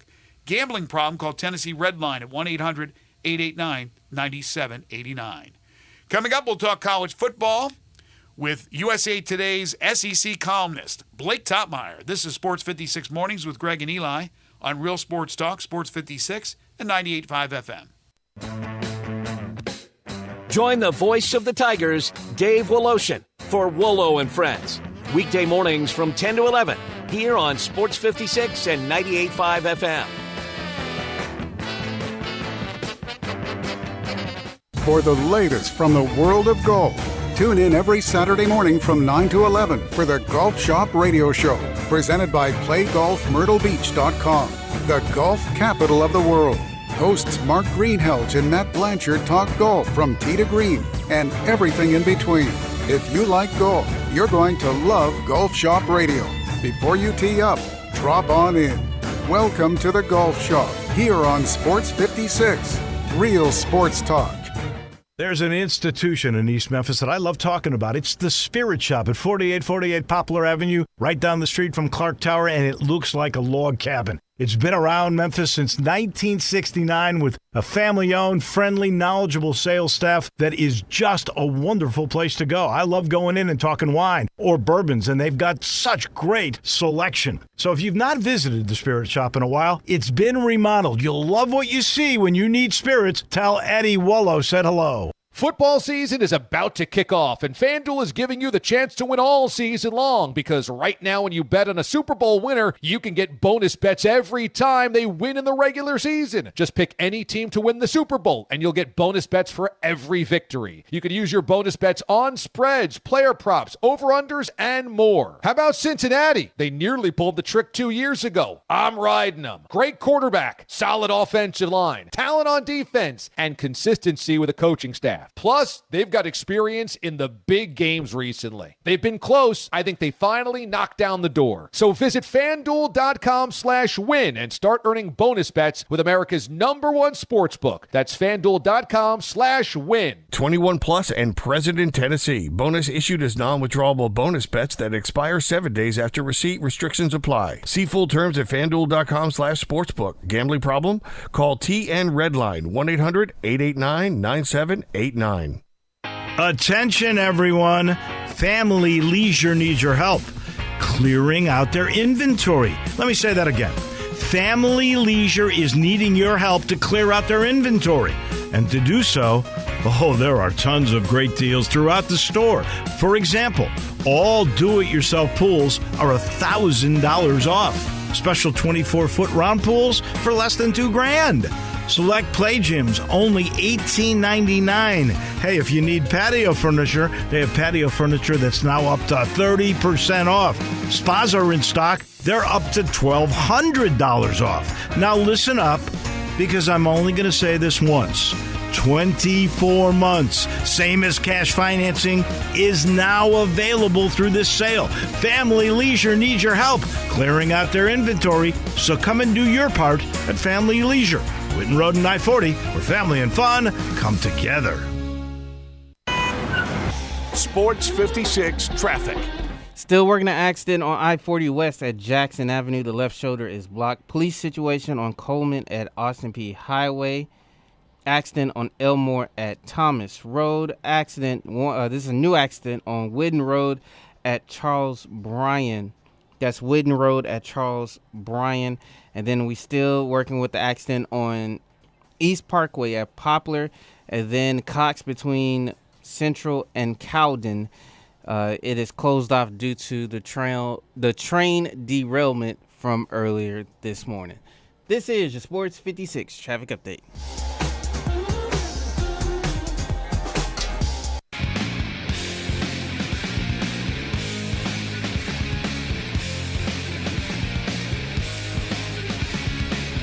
Now back to Sports 56 mornings on Sports 56 and 98.5 FM.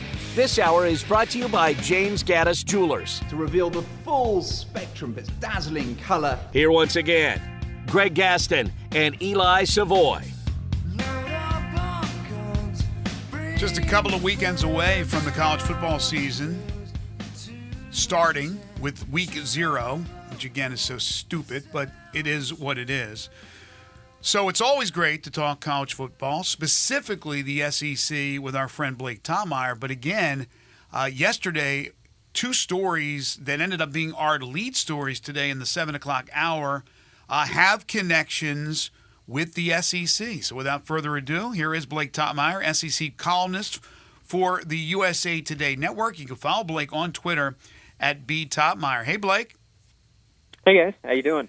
Good. It was interesting. So, I contacted you to come on the show, and we'll talk about the story of the day, which, of course, is the deadline in the ACC for any of those teams to leave. And, of course, Florida State's been in the news. Obviously, we're getting close to the start of the season. But I contacted you well before these two stories ended up coming out. One, the tragic story, the loss of Alex Collins, the former Arkansas great, and then the Michael Orr story, of course, a former Ole Miss standout. So somehow, some way, these stories all come back to the SEC. But with Alex Collins and with Arkansas, have you ever seen anything like this? I was talking about this to start the show. You now have had, in a short period of time, Ryan Mallett die, who drowned. You have Alex Collins, who was killed yesterday in a motorcycle accident. You have Peyton Hillis, who nearly died from drowning. And then you had Deion Stutz, who is a Memphis high school star from MUS who had committed to Arkansas, was getting ready for his freshman year. He was killed tragically in an ATV accident. All part of the Arkansas football family. Yeah, it's horrible, really. And for Arkansas fans, I mean, they have fond memories of these players. Alex Collins in particular, had a great career there. So did Ryan Mallett, and they didn't play there that long ago either. That's the obvious sad thing for their families and just really around the whole story is that these are these are young people that their families are losing, and you guys too. I mean, we remember Alex Collins making big plays and having 100+ yard games, and not that long ago. It seems like he should still be playing football. Was still playing football, right? I believe he was played here. USFL. Played with the Showboats here in town. Yeah. He got hurt early in the year, and missed the rest of the year. But he was with the Showboats here last year. Yeah. So it's just, gone too soon is obviously an understatement. So you have that tragedy, and then you have this unnerving story about Michael Orr and the movie The Blind Side and the Toohey family, which became a national story yesterday. What's your take? I mean, obviously we don't have all the answers. We know the allegations, but your original take when you saw this. Yeah, I guess a little bit surprised. I think we'll see where this goes and find more information. But yeah, I mean that was such a the Michael Orr when that came the story when it came along years ago. I mean, it seems like such a storybook tale, really. I guess. And now you just wonder, when something seems too good to be true, maybe it is. I mean, yeah, I'm curious to see where this one goes, honestly, because I know there's been pushback kind of on the other side of this now, but yeah, a fairy tale that was too good to be true. So yesterday, the AP poll comes out. Do you have a vote in the AP poll? Not this year. No, okay. It's something I've voted in the past, but I'm not voting this year. Georgia at number 1, 3 SEC teams in the top 5 with Alabama at 4 and LSU at 5. It's just amazing to think that Alabama number 4, that's their lowest preseason ranking in more than a decade, but tells you what that program is. But anything that kind of struck you about the AP poll, this one?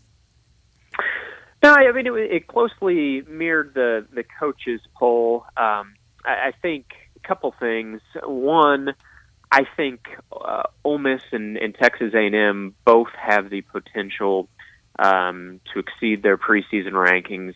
Both those teams ranked, toward the bottom of the top 25. I think with Texas A&M, this feels like a little bit of an overcorrection after poll voters got burned last year. Texas A&M never should have been ranked number 6 in the preseason poll last year. That team was too reliant on youth. Really was a year away, I thought. And poll voters kind of looked foolish in the end when A&M went 5-7. Now I think this team returns a ton of talent. I think they're really loaded at skill positions. Their defensive line going to be one of the best in the SEC, and there's reason to think that offense will finally gain some life with Connor Wigman back at quarterback. Maybe they found something there. Maybe they found something in Bobby Petrino. So I think they can play better than what they were ranked in either the AP or the coaches poll. 23rd in the AP, 25th in the coaches.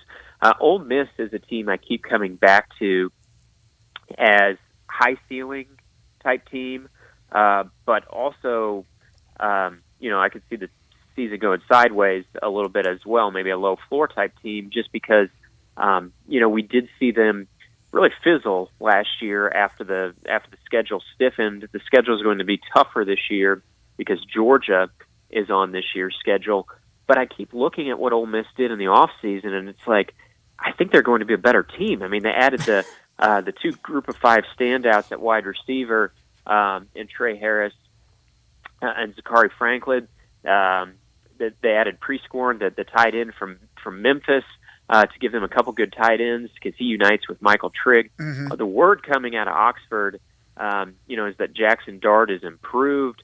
If that's the case, that makes me feel pretty confident in that Ole Miss offense. I know the defense is still, kind of just a so-so unit, but I do think that Pete Golding has the potential to upgrade that unit. So, yeah, I like what Ole Miss has assembled. It is hard to kind of get out of your head, though, the way they stumbled to the finish line last year. Of course, there were some other factors at play there, with Lane, I think, kind of having only half his head in the game and how that affected the team. So those would just be 2 teams I would say I think they have the potential to exceed their ranking. I kind of understand why each is ranked where they are, but I think they could be better than that. We're going to make our SEC predictions a week from tomorrow here on Sports 56 Mornings. And last night I started to put things together and go over the schedules of the teams. And I'm having a tough time. I really am this year of putting together who I think will do what. Because it's not just picking a winner in each division. It's picking everybody's record. And there's a lot of things that come into play in my decision making, a lot more than in the past, making it harder for me. For example, at the top of the SEC West, which Alabama will be a part of it, LSU figures to be in. You just mentioned Texas A&M. How strong is Ole Miss? My question to you is, when you look at the AP preseason poll, and again, it's just a poll, but Alabama 4th seems like it's as low, and what'd you say, a decade, Eli? Like 2009 was the last time. I think it was some. So for 10, them, it's like low. That. Is the only reason, Blake, that Alabama is not higher because of the question mark at quarterback? Is that it? Is everything else like solid A+ with that team, and it's just the quarterback question? I don't know. I think there's additional questions with them, and I would actually say if the name on the front of the jersey was something else, I think Alabama would be ranked a couple spots lower. Wow, I think they're getting the benefit of the doubt because it's Alabama, and not just because of the name on the jersey, but the guy on the sideline. Mm-hmm. I think the Saban factor looms large in preseason voting like this. The quarterback factor is a big one. But I think there are some other questions for Alabama, more so than they normally face, like their wide receiving core. I mean, the University of Julio Jones and Amari Cooper and Jalen Waddle and Devontae Smith, we're used to them having at least one standout at wide receiver. And you look at this wide receiver core, and it's like, okay, they got some guys there that are decent talents. I don't see anyone, though, to the go-to threat capability of the guys I just mentioned and others that have come through in the past. You flip over on defense, and not only do they lose Will Anderson off the edge, I think one that's maybe not talked about a ton is what they lost in the middle of the defense, the cog, Henry To'oTo'o. I know To'oTo'o maybe wasn't as great as some of those middle linebackers that we associate with Nick Saban's maybe early years of the dynasty, especially. But still, they're replacing kind of the heart of that defense. 2 new coordinators, changing sort of the approach of their offense from kind of the pass-heavy RPO approach that we saw with Bryce Young, getting back to more the run-oriented, play-action passing type systems. There's a lot of turnover, a lot of change going on, I feel like, at Alabama. Now, I think some of these things have the potential to be upgrades. I think Kevin Steele back at defensive coordinator has the familiarity with Nick Saban. I think Saban likes that he was able to make a change there with Pete Golden's departure, kind of an opportunity for him, and also an opportunity with Tommy Rees on offense there to get back to maybe a style of offense that I think Nick Saban finds most appealing, that old bully ball. But yeah, I do think there's more questions than usual with Alabama. I'm not saying they're grossly overrated. They shouldn't be in the top 10 or anything like that. But I just do think they're getting a little bit of the benefit of the doubt. Whereas if you look at what both teams brought back on paper, LSU brought back more. Mm-hmm. They won that head-to-head last year. They're the reigning SEC West winners. I know they had that head-scratching loss late in the year to A&M, which I think kind of speaks to what I was saying about what A&M might be capable of this year. But yeah, if someone is coaching Alabama other than Saban, the name on that jersey is different. I think LSU, is ranked ahead of Alabama in this preseason poll. It's nice that they finally believe in Georgia. Georgia finally gets a number 1 preseason ranking out of this run. Yeah, but let me ask you this: with Georgia, with the question mark at quarterback, and Carson Beck's expected to, hopefully pick up where Stetson Bennett left off, but that's a lot to ask. Michigan is loaded. I thought Michigan was going to get more love with votes, not be number 1, but I thought they would get more like 20, 25 votes, and Georgia wouldn't get as many. But is Georgia, again, the class of the field? I think Georgia's the class of the field, and I think the other thing there, too, is even though Michigan, has had the edge over Ohio State the past couple years, I think Ohio State looms large in voters' minds as well, and might be kind of vote stealing a little bit from Michigan. Not necessarily first place votes. I guess Georgia gobbled all them up. But you do have a couple options there in the Big Ten, and Ohio State looms so large because they were the one team, I guess, in addition to Missouri, that really challenged Georgia last year. In a lot of ways, Ohio State should have won that game. Kirby Smart outcoached Ryan Day in the fourth quarter. Stetson Bennett made some plays, and the Georgia defense stood tall in the fourth quarter as well. But in a lot of ways, Ohio State should have won that game, particularly for 3 quarters. They should have won that game. And they return, other than Georgia, I think Ohio State returns the most NFL talent of any team in the country. Now, Michigan's right up there, too. You wonder if some of this offseason drama with Jim Harbaugh would affect the voting for Michigan at all. I wouldn't think so, just because we know the way that Michigan schedule opens up. I think any of the 3 of us could be coaching on the sidelines, and Michigan should enjoy a pretty comfortable September, regardless of where this lands with Harbaugh. But yeah, I think to me, those are 3 clear teams that look like obvious strong playoff contenders. I think the Big Ten has the possibility again of getting 2. The one thing I would question with Michigan is, their schedule is lighter. So if they lose, the head-to-head with Ohio State this year, would they be able to get in? Maybe not. They may need to win that one. With Ohio State, I think they get a chance to. I believe they got Notre Dame again early in the season. A win over Notre Dame always looks good to the playoff committee because of the name. So they may have a little bit more wiggle room there. But, it probably won't work this way, guys. But you look at the poll and you think, could this be the first time ever we have 2 conferences accounting for all of the bids and no independents? We've had it before where the Big Ten's got 2. The SEC's got 2 a couple of times. And actually in the pandemic year was the one year Notre Dame competed as an actual member of the ACC, and so they got to that year. They had Notre Dame and Clemson, but we've never had it to where two conferences gobbled up all 4 bids. I don't think it'll go this way because I think the ACC will probably get one. I think it's, I keep looking at it, either Clemson or Florida State in the ACC and saying, okay, I think maybe they get one. But you look at the rankings, and it's not preposterous to think, man, the SEC's well positioned for 2. The Big Ten, they could be positioned for 2. Who else is getting into this party? Right.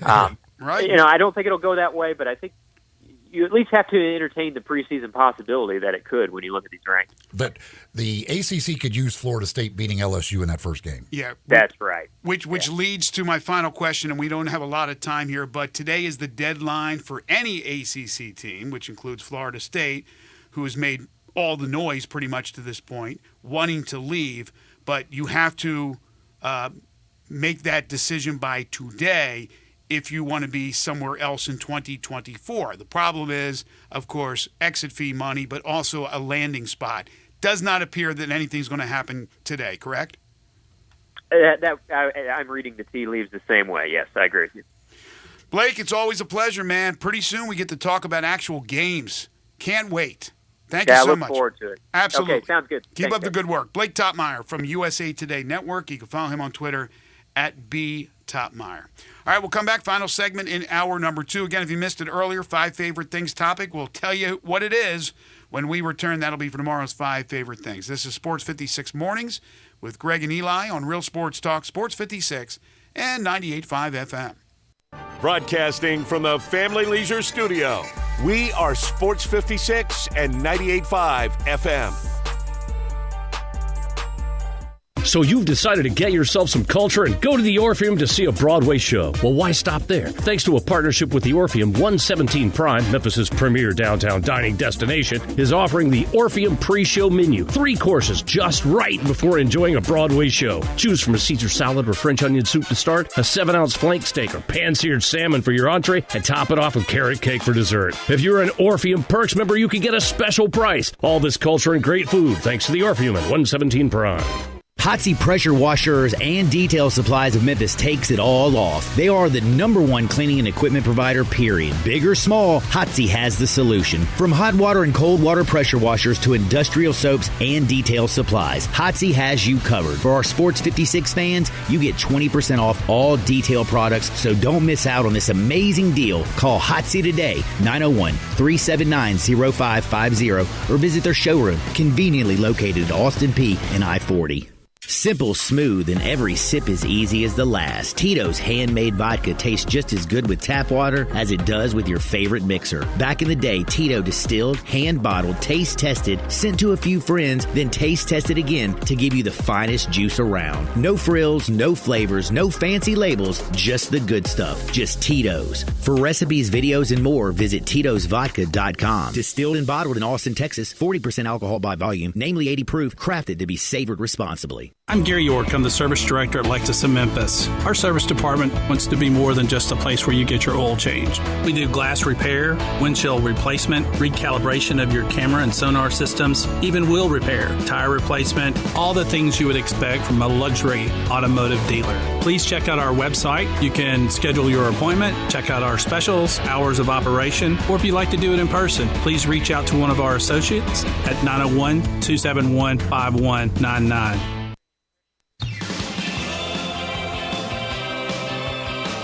Now, back to Sports 56 Mornings. Isn't it a lovely morning? On Sports 56 and 98.5 FM. This hour brought to you by James Gaddis Jewelers. Here once again, Greg Gaston and Eli Savoy.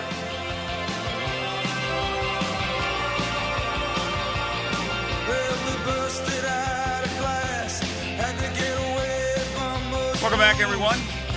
8:50 the time. Final segment here in hour 2. Coming up in hour number 3, we're going to talk some Tigers hoops. Andy Borman, Tigers assistant coach, will be joining us at 9:05. That's 9:05. And then we'll be visited for a few minutes from Josh Moore, University of Memphis Director of Marketing. Big event coming up on Friday, Fan Fest, for all Memphis Tigers fans out there. That'll be taking place on Friday. We'll give you the details in our next hour. If you missed it earlier, 5 favorite things topic for tomorrow. Your 5 favorite movies with a Memphis connection. So it could be anything. Could be anything. Could be have been filmed in Memphis. Could be about a Memphis subject. Could be any sort of Memphis tie to it. Like I said, Elvis movies would qualify. All right. He's obviously got a bit of a Memphis connection. So and made a few movies. Anything that and it could be any another actor or whatever that's from Memphis or whatever. Anything with a Memphis subject tie to the movie whatsoever qualifies. Several Grisham movies made right here. That's right. In the city of Memphis. Speaking of Memphis, Tigers football practice and camp rolls right along as they get set for their opener several weeks from now against Bethune-Cookman. That would be, 2 weeks from Saturday? Ryan Silverfield yesterday talking about the Tigers, a number of different topics, including the running backs. He said, we feel like we've got guys that could start anywhere in the country. This is an interesting group. The running back room, and you always throw in the caveat, if they stay healthy. There's going to be a couple of guys who are going to be left out of the mix because even in this day and age when it's more committee, and I don't think there is a Darrell Henderson or a Tony Pollard, but you never know. And they're hoping that maybe Sutton Smith will be that guy. The addition of Blake Watson to go along with Javon Ducker, who was there last year for the first time, with some Thomas is still there, who a couple of years ago came out like gangbusters, won the starting job. Unfortunately, he's been hurt the last 2 years. Hargrove is another guy who's a Mississippi State transfer. I love the running back room, but again, you always have to say if they stay healthy, and what will Ryan end up doing as far as who he'll start, what that depth chart will look like at that position, and how many eventually he does play. Because I know they'd love to play a couple of guys and give them the bulk of the carries as opposed to 5 guys. But you just never know with the running back room. You may, at times, depending, again, on health, see all these guys throughout the season. Well, except for under Ryan Silverfield, that's my biggest problem. They don't ever give a guy. They always have a bunch of guys getting like 5 carries in a game. And that's been every year. They don't make a guy the guy and give him the ball 15, 20 times. Well, yes, that's true. And I think 2 years ago when Brandon Thomas at a Little Rock started out winning that job and looked good early on, he was getting, and I forget what his stats were. I don't want to sit here and throw out a mistruth here, but I thought he had a couple of 100-yard games and was cruising along, and then he got that concussion. So he was getting the bulk of the carries, but he wasn't getting 25 carries a game, 25 totes. So you're right. There was the need then to start finding different guys to fill that spot, and they were struggling with finding guys to fill that spot. So he kept going into the well for different running backs and went really deep. A couple of years ago, they went completely deep. I mean, they went to 6th running back. I remember that. But last year, they also used a bunch of the running backs. They had injuries, unfortunately. Asa Martin ended up being really good and productive by the end of the season. But you're right. It was kind of running back by committee. This year, and again, we don't know yet the depth chart. But let's just say Sutton Smith wins that job. They're not going to overuse him, but they're hoping that one guy can jump out and be the guy. And then you have other dudes that are going to come in when it is rest time for that starter, when it is maybe a guy who catches the ball better out of the backfield. They'll use him in spot duty. There's maybe a goal line guy they like, a bigger, stronger running back. I don't know what's ticking through his mind, but I think they would like to have a couple, 2, maybe 3 at the most, not 5 or 6 running backs. And a lot of that will be dictated on performance, how well they do, because he's quick to move to the next guy, and injury, health-wise, for the Tigers. But that's certainly one of the positions I am really excited to see what transpires, because it's not just the running backs doing their thing. It's that offensive line being able to block for those running backs, being able to open up holes for those running backs, those receivers on the edge being able to block. And they got some new receivers. So it's a whole new look as far as the offense is concerned, with the exception of that quarterback. That's your constant, and you want that constant being your quarterback in Seth Hennigan. But a new starting tight end, more than likely Lamphere, new wide receivers. You got a couple coming back like Rocktower, but new wide receivers for the most part in Blankham C and Dove. You lose the very talented Caden Prescore at tight end, as I mentioned. So Lamphere probably the starter. You got a couple other guys that came in from the University of Colorado that'll be in the mix at tight end. But this, for the most part, will be a bunch of new guys. And even if it's Sutton Smith winning that job, which I think he has a great chance to do so, you didn't see much of him last year. So he would basically be new. So it's really a new offense to a certain degree for Tim Cramsey this year. And hopefully a productive offense. That would be good. You got a third-year starting quarterback. You would hope to be able to have a productive offense. And they're going to need to. But again, it's all anchored by that line, right? The quarterback can only do so much. If he is under pressure, it makes it harder. Although last year we saw Seth Hennigan and his ability now to run with the football. 2 years ago, he wasn't running with the football. He was a sitting duck. Now he can get out, he can run, and you don't want him to run that much. I mean, there's some design plays, but you don't want him running for his life. Led the team in carries last year. Yeah, but a lot of those were a quarterback draw or a boot or something like that. But you do not want your quarterback running for his life because the offensive line isn't protecting. And right now, of course, it's camp. God forbid you have an injury in camp, but you're healthy going into the season more than likely, and you just have to stay as healthy as you can. There's going to be attrition, right? Always at the offensive line position. I don't care where you are, what program you're a fan of, what program you're watching, there's always going to be attrition with the offensive line. But it looks like Memphis is deeper with the offensive line because they went out and they did a good job in recruiting. Portal guys, junior college guys, and just kids coming in from high school. So they're a lot deeper at that offensive line. All right, that'll do it for our second hour. Again, a busy third hour. All you Tiger basketball fans out there. Tigers made the trip to the Dominican Republic, I think for the most part, a successful one. Well, we'll find out from the coach, as Andy Borman, Tigers assistant coach, will join us next. We'll get his thoughts on that. Before too long, we'll be talking about the Tigers opening up basketball camp and the season starting just around the corner. Andy Borman next to open up hour number 3. This is Sports 56 Mornings with Greg and Eli on Real Sports Talk, Sports 56 and 98.5 FM.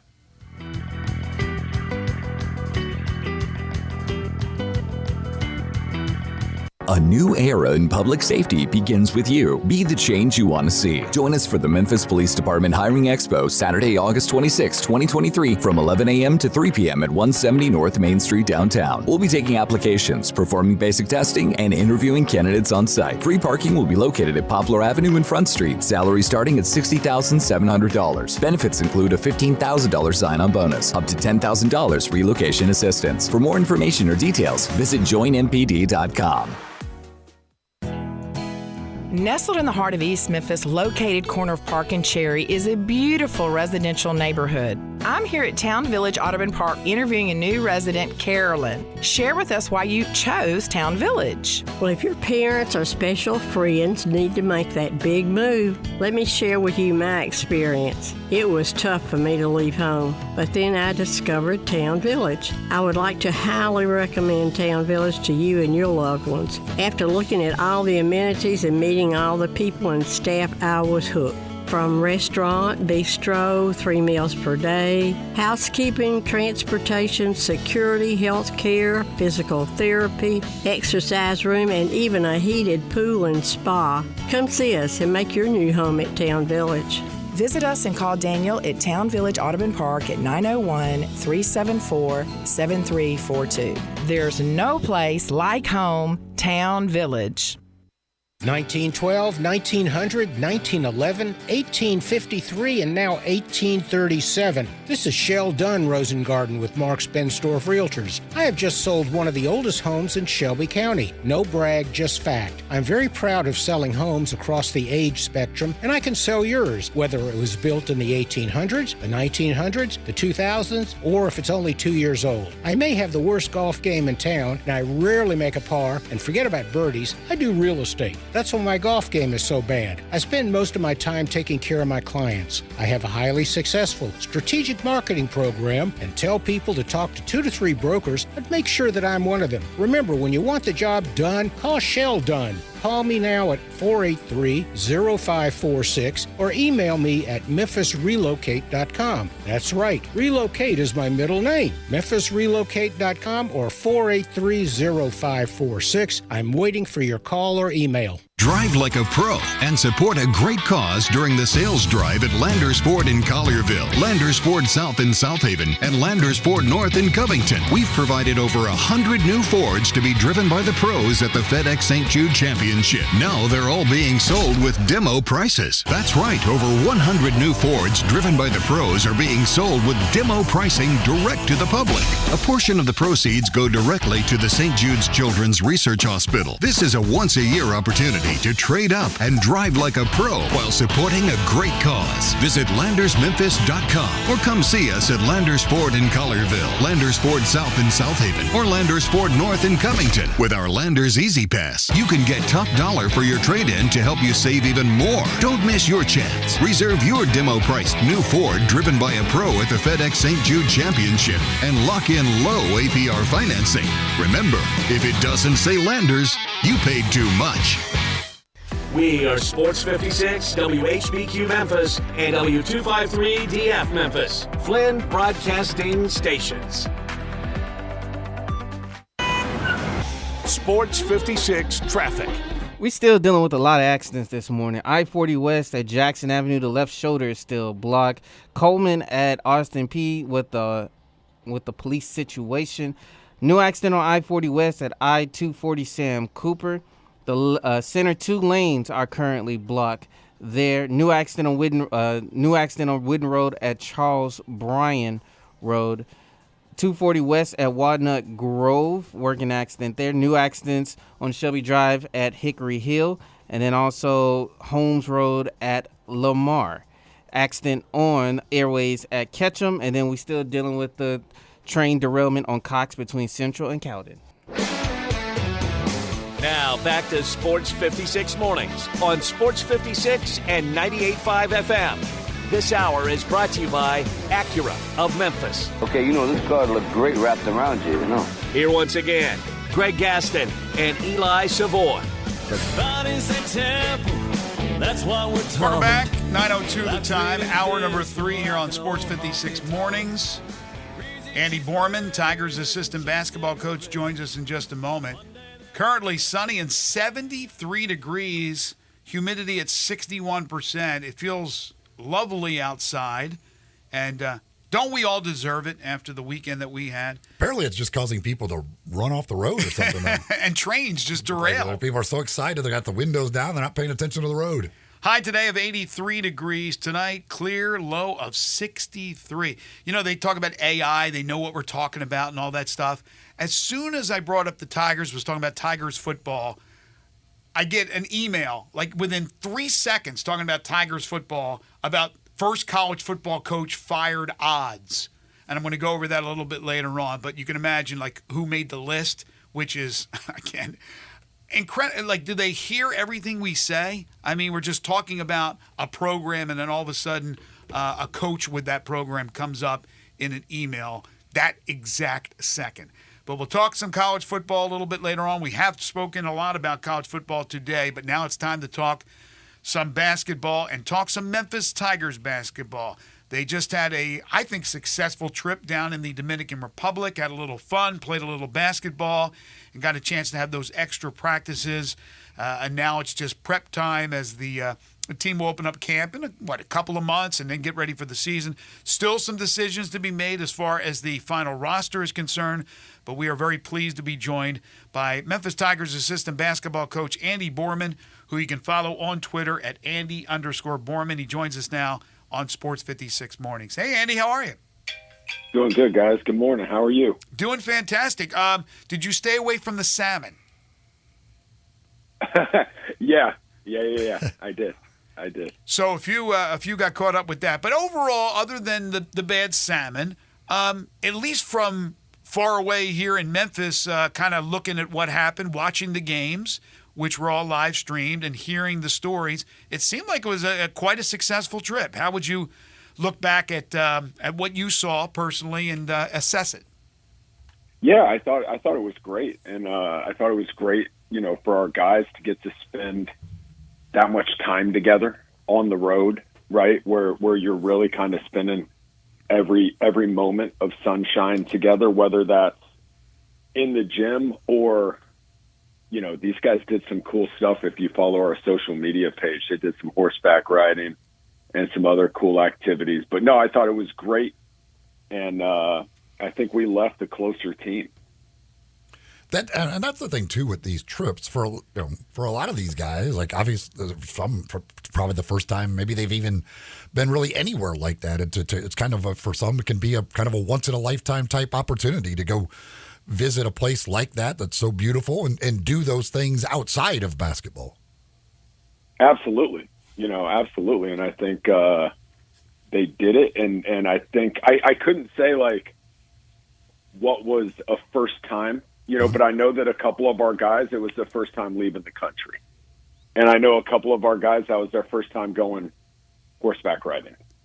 So because I just couldn't name which guys were which. But I thought it was great. And I think the thing that I at least believe, from those three games, that first game, I mean, that was a high level. That was kind of like a Sweet 16 Elite 8 level game. Mm-hmm. Just with the talent on the floor, the talent we provided, but also the talent they provided. So the second game was a war, and then the third game we kind of started to find our rhythm. So I thought it was a great trip. Absolutely. You literally had players coming in days before you left on this trip. Some of the guys were here pretty much all summer. But a lot of the guys, and not all the guys, but a lot of the guys came in late. I mean, how much of a challenge was that? Just kind of organizing who you were going to play, the rotations for these three games. Well, I think it speaks to the fact that like we have, especially in Jaden Hardaway, we have a guy that's a veteran that's been here that can kind of help, kind of like the new guys, whether they're new in age, like our freshmen, or whether they're new just in like days in Memphis. And he can kind of be the glue that kind of like navigates this whole thing, and then on top of that, kind of what we're talking about, like a lot of our players, not all of them, but a lot of them are older and experienced, so it was pretty seamless, at least in my opinion. I thought it was pretty seamless. And like I said, I think, you alluded to the salmon earlier. Like, I think the coolest thing about this group, is that it was kind of a next man up mentality, right? We had some guys that have been with us for both entire summer sessions, and we had some guys that had, kind of just gotten there. Mm-hmm. We had some guys that missed some games. We had some guys that didn't, but everyone kind of stepped up in each individual aspect. You kind of had a chance to see how every single person can help us be great and how they can kind of help be a part of the whole. And I thought that was really cool. With a thing like this, with this trip, mentioned obviously the off the court stuff, it's a lot of bonding and everything else, but when you're on there, how are you trying to manage it? And is it trying to figure out different combinations? What are you looking for and trying to get out of those games that you're playing? Yeah, I mean, I think I think the specifics that's probably more of a Coach Hardaway question for what exactly he was trying to get out of it. But I think more than anything, just generally, it was, hey, let's go out and let's compete our butts off. Everything let's do it together, right? We don't need anyone playing hero ball. Let's do everything together, and then let's just get better, not just from game to game, but from timeout to timeout. Like, can we get better, right? The media, we were playing quarters as opposed to halves. It's a totally different brand of basketball because you can grab the ball right off the rim, and it's not goaltending. Mm-hmm. And then on top of that, there wasn't a game we played where the refs weren't singing the Dominican national anthem pregame. So we sure as heck weren't getting any calls. And so I think the main thing is, like, guys, we don't need to overanalyze. And I'm saying our players and our staff. We don't need to overanalyze every single possession. We're going to get there. But can our guys kind of come together and fight together and kind of be better together? And I definitely think we accomplished that. What was the message that Penny had for the team after you wrapped up your third game? Obviously, you had another day there, I think, before you came home. Yeah. But what was the message? Because now it's, even though they're going to be on campus and classes are going to start, it's a ways away before you start camp. What's the message to the team? Well, I think the main thing he touched on, was, hey, look, like, for these next 3 weeks, when you guys do get a chance to go home and you do get a chance to get away, that doesn't necessarily mean you don't have responsibilities to take care of yourself. Make sure that you stay in shape. Make sure that you stay in the gym, even though you're not with us. Guys, like, this is where you have an opportunity to show your individual maturity, so that when you get back, there's not a drop off and then catching up. So I think that was one of the main things Coach spoke to the guys about. As far as, obviously there's a lot of newcomers, the freshmen, the new guys coming in, kind of getting them in there, what did you think of their performance in these games? Yeah, I thought it was really good. I really did. Obviously with those guys, it's such a step up because the only time we played someone that may have been even close to their age was in the third game. In the first game and in the second game, we're playing guys that are anywhere from, 6 to 10 years older than those kids are. And I think our guys stepped up and they played with confidence. These freshmen were not shy. They played with confidence. It didn't mean that they played perfectly, but they were aggressive and they were attacking out there the whole time. And I think you saw flashes of what each one of them currently are and kind of what they can be. Cause they all three of them had moments where you were going like, oh, wow, that's impressive for a freshman, so I thought it was really good.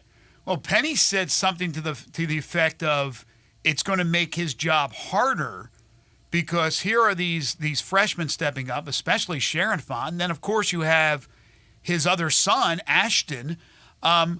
With the talent that you have on this roster, which still, by the way, as you know and everybody knows, it's not complete yet, it makes your job harder. It's a good problem. You always hear coaches say it's a good problem to have more talent than less talent, right? But you start to wonder because you have fifth-year guys that have been around that they expect to be playing and expect to play a lot of minutes because they're thinking about their pro careers. Then you got these kids that come in, and in this day and age where kids move around at the drop of a hat, they're going to want to play, and you can only put 5 on the court at one time. So, again, is it a good problem, as Coach would say? Absolutely, and I think if you use – it would be great, knock on wood, fingers crossed, all of the above, that we go through the entire season and for every single game we're perfectly healthy. Right. Let's look at what happened last year.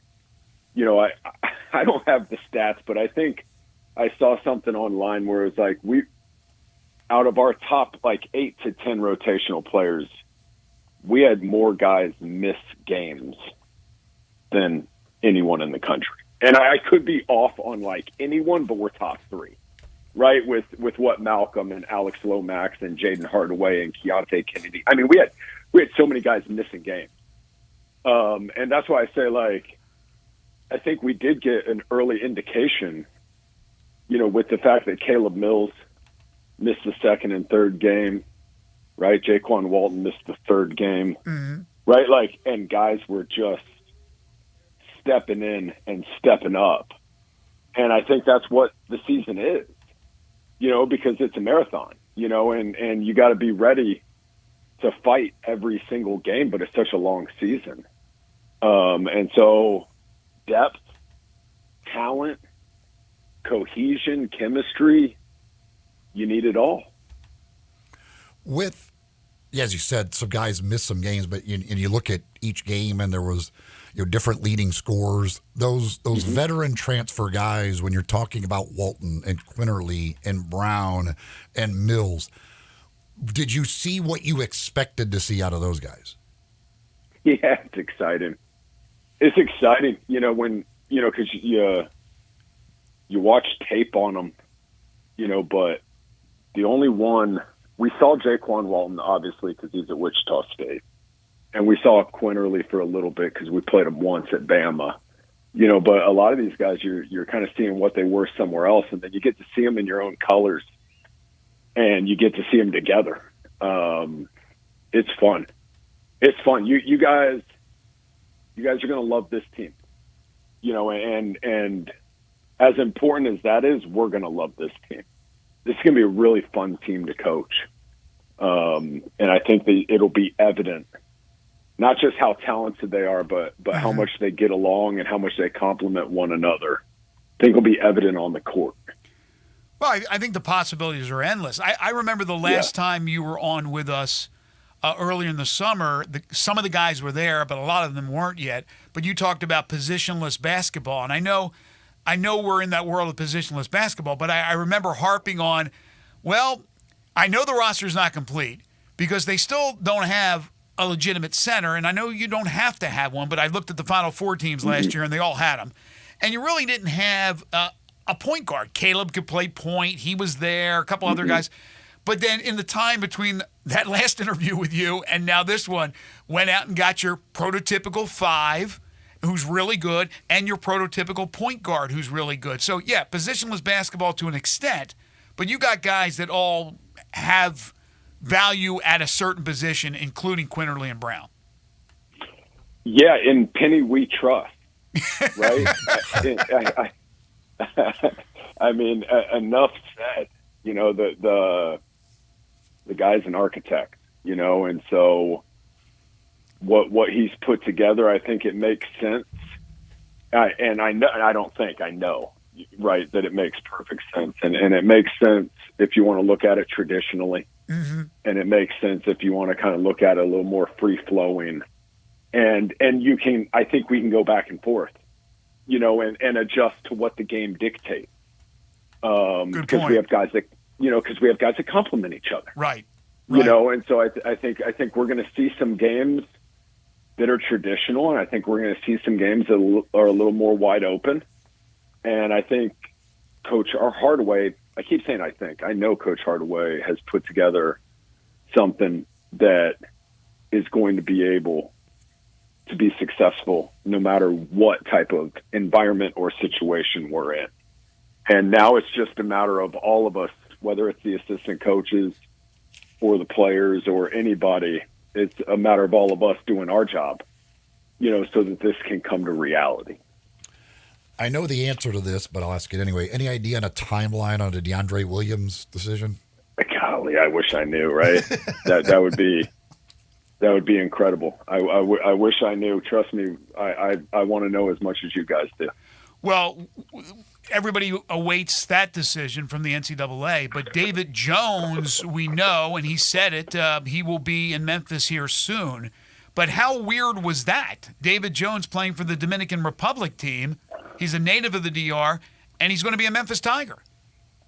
I don't think I'm allowed to talk about that. Oh, really? I was wondering. He's not yet signed. I don't know, but I'd rather play it safe than sorry. You got it. I was going to ask you that, but I figured he... Yeah.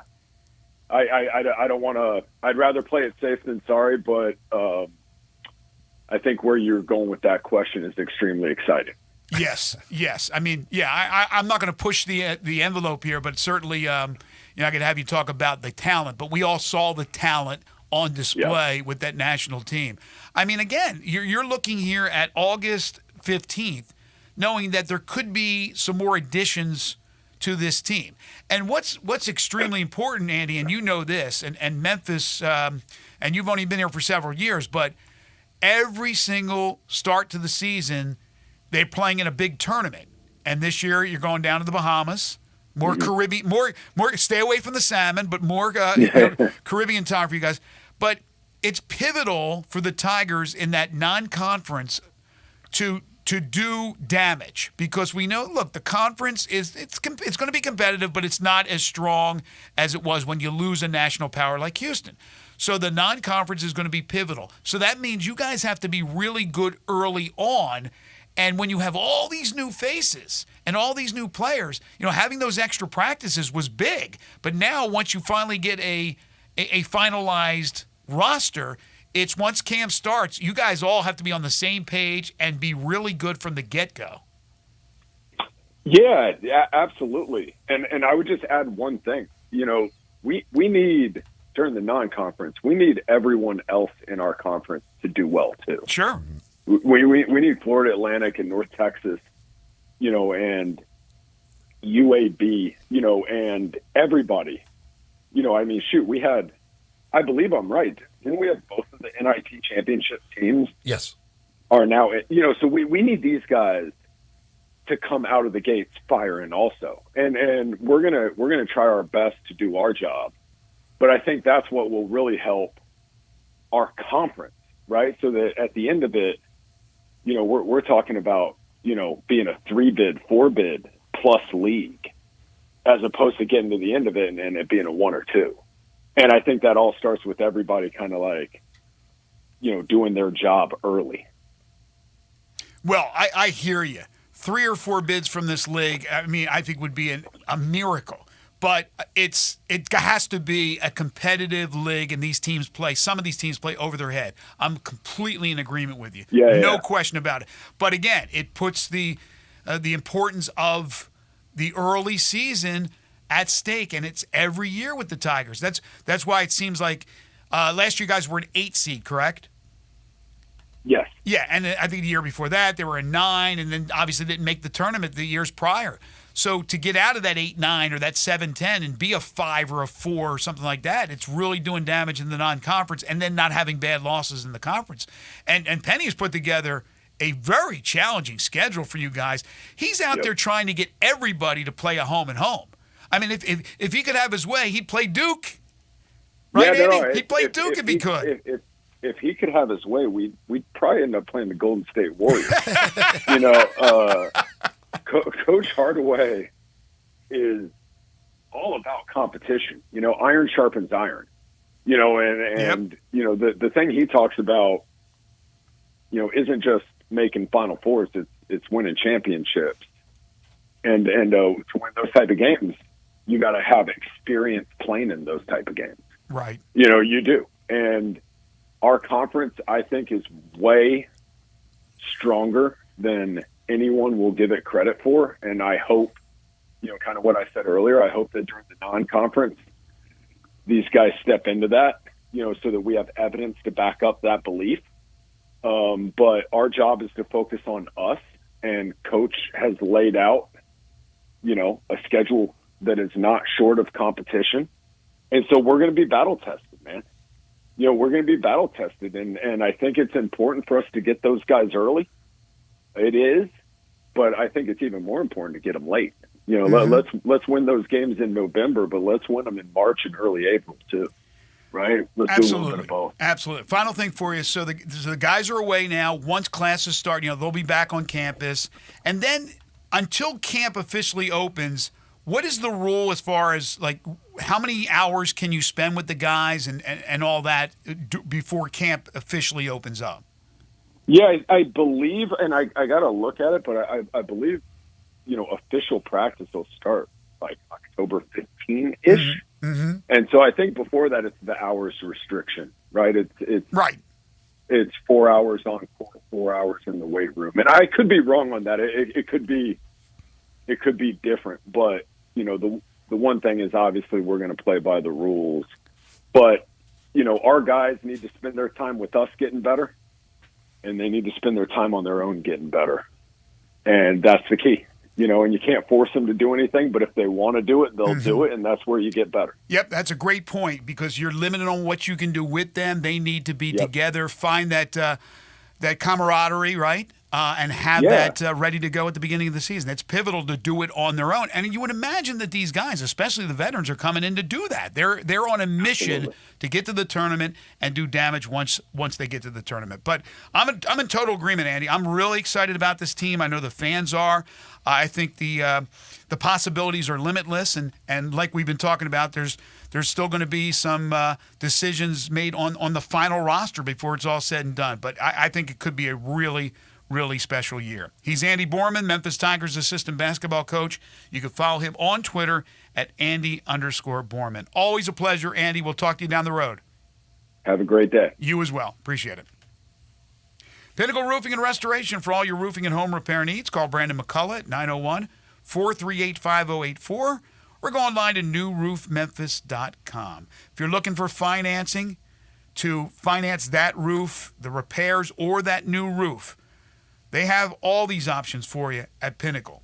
Whether it's a 6, a 12, an 18-month same as cash option, they'll work with your insurance company, out of pocket, whatever it takes to get that roof fixed. Pinnacle is part of the Roofs for Troops program. Any veteran, active, or retired, you get a $250 rebate on the purchase of a new roof. And they do residential and commercial roofing.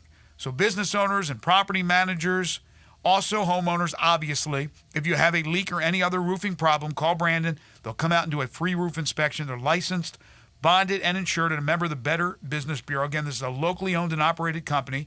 You get a 5-year labor warranty on the purchase of a new roof, and all their work is satisfaction guaranteed. If you don't like what they did, come on out. I mean, call them. They'll come back out. They'll make sure that they fix if there's any issues. But I can guarantee you that more than likely, there won't be any issues. They're good at what they do. It's Pinnacle Roofing and Restoration. They do carpentry work, exterior painting. They can replace gutters, put up fencing and siding, rotten wood repair. They can install shingles, whatever you need work on. If you can't do it yourself, call the experts at Pinnacle Roofing and Restoration. Again, family-owned and operated. Call Brandon McCullough. He's the owner of the company, 901-438-5084, or go online to newroofmemphis.com. When we come back, we're going to be joined by Josh Moore from the University of Memphis to tell you about the Fan Fest activities coming up this Friday. You're tuned in to Sports 56 Mornings with Greg and Eli on Real Sports Talk, Sports 56 and 98.5 FM. Broadcasting from the Family Leisure Studio, we are Sports 56 and 98.5 FM. From brilliant to beautiful, we've heard lots of words used to describe the Sissy's Log Cabin experience, but we think one sums it up best: extraordinary. Here, you'll find an unparalleled selection, impeccable service, and an experience that makes you feel like family. Shop online at sissyslogcabin.com or stop by one of our 6 locations. Find your trusted jeweler for a lifetime only at Sissy's Log Cabin, because life's too short for ordinary jewelry. Attention, everyone. Family Leisure needs your help clearing out their inventory. Let me say that again. Family Leisure is needing your help to clear out their inventory. And to do so, there are tons of great deals throughout the store. For example, all do-it-yourself pools are $1,000 off. Special 24-foot round pools for less than $2,000. Select play gyms, only $18.99. Hey, if you need patio furniture, they have patio furniture that's now up to 30% off. Spas are in stock. They're up to $1,200 off. Now listen up, because I'm only going to say this once. 24 months, same as cash financing, is now available through this sale. Family Leisure needs your help clearing out their inventory, so come and do your part at Family Leisure. Whitten Road and I-40, where family and fun come together. Lowe's knows how to save pros time and money. Right now, save 10% on select concrete mix when you buy 1 pallet or more. Plus, earn 3 times the bonus points per dollar on select Spyder power tool accessories. Because Lowe's knows savings, Lowe's knows pros. Discount reflected in contractor pack pricing and must purchase 1 pallet or more of same item to be eligible. Bonus points calculated before taxes and fees after applicable discounts, if any. Valid through 9/1. Did you know nearly 40% of men under 40 and over 75% of men over the age of 40 experience sexual performance concerns? At the Memphis Men's Clinic, their experienced physician performs a comprehensive evaluation that determines which specific issues may interfere with your sexual performance. These issues can vary and range from anxiety to medical issues, low testosterone, or erectile dysfunction. The Memphis Men's Clinic has evaluated hundreds of men of all ages over the years and reestablished a normal sexual life. The Memphis Men's Clinic will work aggressively to resolve issues and allow you to restore your sexual health and overall well-being. That's the Memphis way. If you're 20 years old or 90 years old, come and get cared for the Memphis way. Treatment that's based on your specific needs after a professional clinical evaluation by their experienced board-certified physician. Call the Memphis Men's Clinic today at 901-443-0475 or visit memphismensclinic.com. The Gossett Mitsubishi Summer Sales Event is still going strong at Gossett Mitsubishi on the Pike. Whatever vehicle needs you may be wishing for, we've got you covered at Gossett Mitsubishi. 41 MPG highway that can turn on a dime, that's 2023 Mitsubishi Mirage G4, $17,395 or $249 a month. 2024 Eclipse Cross combines luxurious styling with cutting-edge technology, generous cargo room, and versatility, $29,100 or $399 a month. And the powerful and fun-to-drive 2023 Mitsubishi Outlander, $29,580 or $499 a month. And you'll always get peace of mind with Mitsubishi's 10-year, 100,000-mile powertrain limited warranty. That's Gossett Mitsubishi, 1870 Covington Pike, or shop 24/7 at memphismitsubishi.com. If you want it, we got it at Gossett Motor Cars. All 500 military rebate, G4 PH 06839, MSRP 17895, Cross RZ 00688, MSRP 29850, Outlander PZO 59809, MSRP 30080, includes all rebates and incentives, PF 695, excludes tax title and license. See dealer for complete details. Offer valid through end of the month with approved credit, dealer stock only.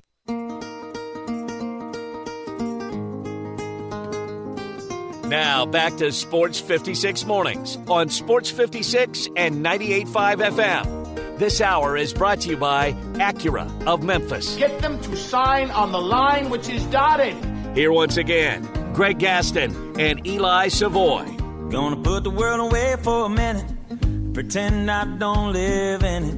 Lemoyne Owen tweeting out that Bonzi Wells, their head men's basketball coach, has stepped down, the former Memphis Grizzly player. He's accepted a job with Georgia Tech, Damon Stoudemire, as an assistant coach on Damon's staff. So Bonzi Wells moving on from Lemoyne Owen. And Lemoyne Owen, the Magicians, will be looking for a new head coach. It's a little late in the game. Little late in the game. I'm sure there'll be some good candidates out there, but Bonzi and Damon, there's your Memphis connection, Eli. Did they do a movie, by the way, together? Don't believe so. Again, the question or the topic for tomorrow is 5 favorite things. Your 5 favorite movies with a Memphis connection. Any connection to Memphis, including any Elvis movie. That would make sense. Get your list together. We'll do that Petty Hardaway was tomorrow. A movie. Little Blue Chips action. That's a good one to bring up. Speaking of Memphis and University of Memphis athletics, there is a big event coming up on Friday. We wanted to bring on our friend Josh Moore, who's the University of Memphis Director of Marketing, to discuss it. It is their annual Fan Fest. By the way, you can follow Josh on Twitter at JoshMoore202. Hey, Josh, how are you? Hey, Greg. Thank you for having me on. Absolutely. So the details. First of all, the Fan Fest Friday, where and when? Yeah, so it's at South Campus, actually at our baseball facility, and it starts at 5:45, and technically it runs to 7:30. And then the 901 Fund, our NIL collective, or University of Memphis Athletics NIL collective, is actually hosting post-event autographs with athletes. So it's every fall sport. So it's football, men's soccer, women's soccer, and volleyball. All the athletes from those sports are coming out. So, again, 5:45 to 7:30 on the South Campus, actually at the baseball facility. So it's going to be a great family-friendly event. What all things will they be doing? Will folks be able to do at this? Yeah, so we'll have a movie on our brand-new video board over at baseball. We have inflatables. We're going to set up, as a kid, I used to love doing the toe touches, so we're going to set up pylons, have footballs out there. And actually the football team's getting out there, should be getting out there about 6:15, 6:30. And so the athletes will be out there with the kids for about an hour, playing games and just hanging out with the kids. And to me, that's one of the coolest things. Catching a pass from Seth Hennigan or doing something like that, just interacting with the football players is something that I would love to do if I was a 8-year-old. But we have concessions out there. We'll have a balloon artist, just a really wholesome family fun event perfect on a Friday afternoon.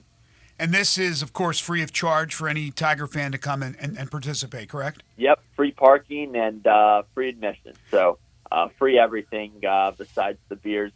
Beers not too expensive, but everything except that's free. Free's a good word. I think a lot of people like free. And you mentioned the free parking. I would imagine that would be behind the left field wall, center field wall with the baseball stadium over at Tiger Park or Tiger Park, Avron Fogelman Field. There you go. Yeah. We'll be right behind. Is that where the parking will be? Yeah, parking will be right behind there, and if that fills up, then it's just a 2-minute walk away over behind those kind of barrack, old Army dorms right over there. So yeah, it's not a far walk or anything like that, but it should be ending about 8:15, which is perfect. You're not having to get back in the dark or anything like that back to your car. So perfect to stop in on your way home from work. Hopefully it'll be the weather that we're having today. I know. It's looking like it right now, but I'll be honest, last time I think I said it's going to be a perfect weather day was the block party, and that was a monsoon of a day. So I'm not going to say it. So you're not a meteorologist is what you're saying. No, not at all. I do still mess with our social media person who had to tweet out the day before that it was going to look like a beautiful day. So I might say it the day of on social media, but I will not be saying it a couple days out. Once again, it's the University of Memphis Tigers Fan Fest this Friday. 5:45 is when it'll get started. Probably run to about, what'd you say, 8:15, Josh? Yep. That'll be, again, at Tiger Park, Avron Fogelman Field, so at the baseball stadium on the Park Avenue campus, the South Campus, and you can come on over there and enjoy the festivities absolutely free. Josh, thank you so much. Should be a great event on Friday. Yeah, thank you. Hope to see you guys there. I really appreciate it. All right. So I was mentioning before we had Andy on that we were talking Tiger football, and then here you go, boom, a story pops up. As soon as I'm talking about the Tigers, a story comes up about the odds on the first college football coach to be fired in 2023. This comes from bookies.com. Number one on the list, Neil Brown, West Virginia, at plus 250.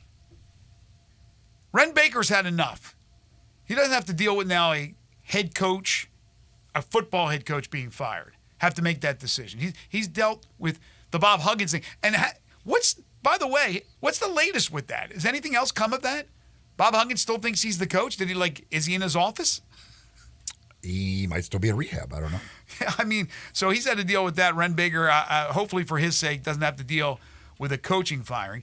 Dino Babers. A lot of people that thought he was going to be out after last year. Yeah, no, there's a lot, and that's why they're number one. I mean, he's number one. It makes sense.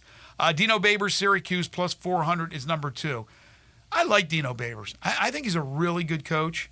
I think he's done a pretty decent job at Syracuse. It's tough. This isn't the days of Jim Brown and all those great running backs that they would have over the years, Floyd Little, on and on and on. A lot different, but I thought and I still think he does a pretty good job. Jeff Haley of Boston College is third, actually tied with Tom Allen from Indiana at plus 600. Then Danny Gonzalez of New Mexico at plus 800. And then two tied at plus 1,200. 7.7% chance. Justin Wilcox of Cal, the Nomads, will play in their final Pac-12 season. They might just shut the program down. We can't find a conference. We'll just shut the program down altogether. Man. Ryan Silverfield is on that list right after that at plus 1,200. Then Jimbo Fisher at plus 2,000. What does Jimbo have left on his incredibly lucrative contract? Well, he just got the new deal before last year or whatever. They extended it. Wasn't it the 10-year deal that he originally got? Yeah, but they extended it after the 2020 season, or maybe not. I can't remember if it was before last year or 2 years ago that he got the extension on that. And I think, more money. So he's got a lot. Well, one thing we've learned is Texas A&M, whether it be the university itself or whether it be the boosters, have a lot of money. Mike Bloomgren is on that list from Rice. Rice is now, of course, part of the American Conference, plus 2,000. And then an interesting name, Brent Venables, Oklahoma. I would have paid somebody $2,000 if they could have told me Mike Bloomgren was the head coach of Rice. I didn't know it. I didn't know it at all. Brent Venables, Oklahoma. How about that? Oklahoma, he's a plus 5,000, so the odds aren't good. But if you hit it, you'd be paid handsomely, and you went with Venables. Oklahoma won't waste too much time, will they? When you had the success that they had under Lincoln Riley, just bowl games, 7-8 wins, they ain't going to cut the mustard at Oklahoma. I'm not saying that they cut ties with Venables that quickly, which would be, what, year 2? Mm-hmm. I don't think that is even in the cards. But if he has a mediocre year and then they move into the SEC, for goodness sakes, and has a third year that's, again, average, they would make a change. Because the Oklahoma boosters aren't going to stand for mediocrity or even very good. They want greatness. They want playoff. And especially with an expanded playoff field of 12, they expect to be in there, even playing in the SEC. Yeah, I mean, they're what were they yesterday? They're a top 20 team in the poll. Yes. Oklahoma people expect to win on a yearly basis. If they struggle again, I would not be surprised at all if they decide to make a move. These types of programs don't have the patience, and going into the SEC, it wouldn't be that surprising to see them do something. By the way, for those who did not see the preseason poll come out, again, this is the AP poll. Last week it was the coaches poll. Georgia, Michigan, Ohio State, Alabama, and then LSU, your top 5, followed by USC, Penn State, Florida State, Clemson, and Washington. There was 5 from the Pac-12, if I'm not mistaken, and Oregon State is one of them.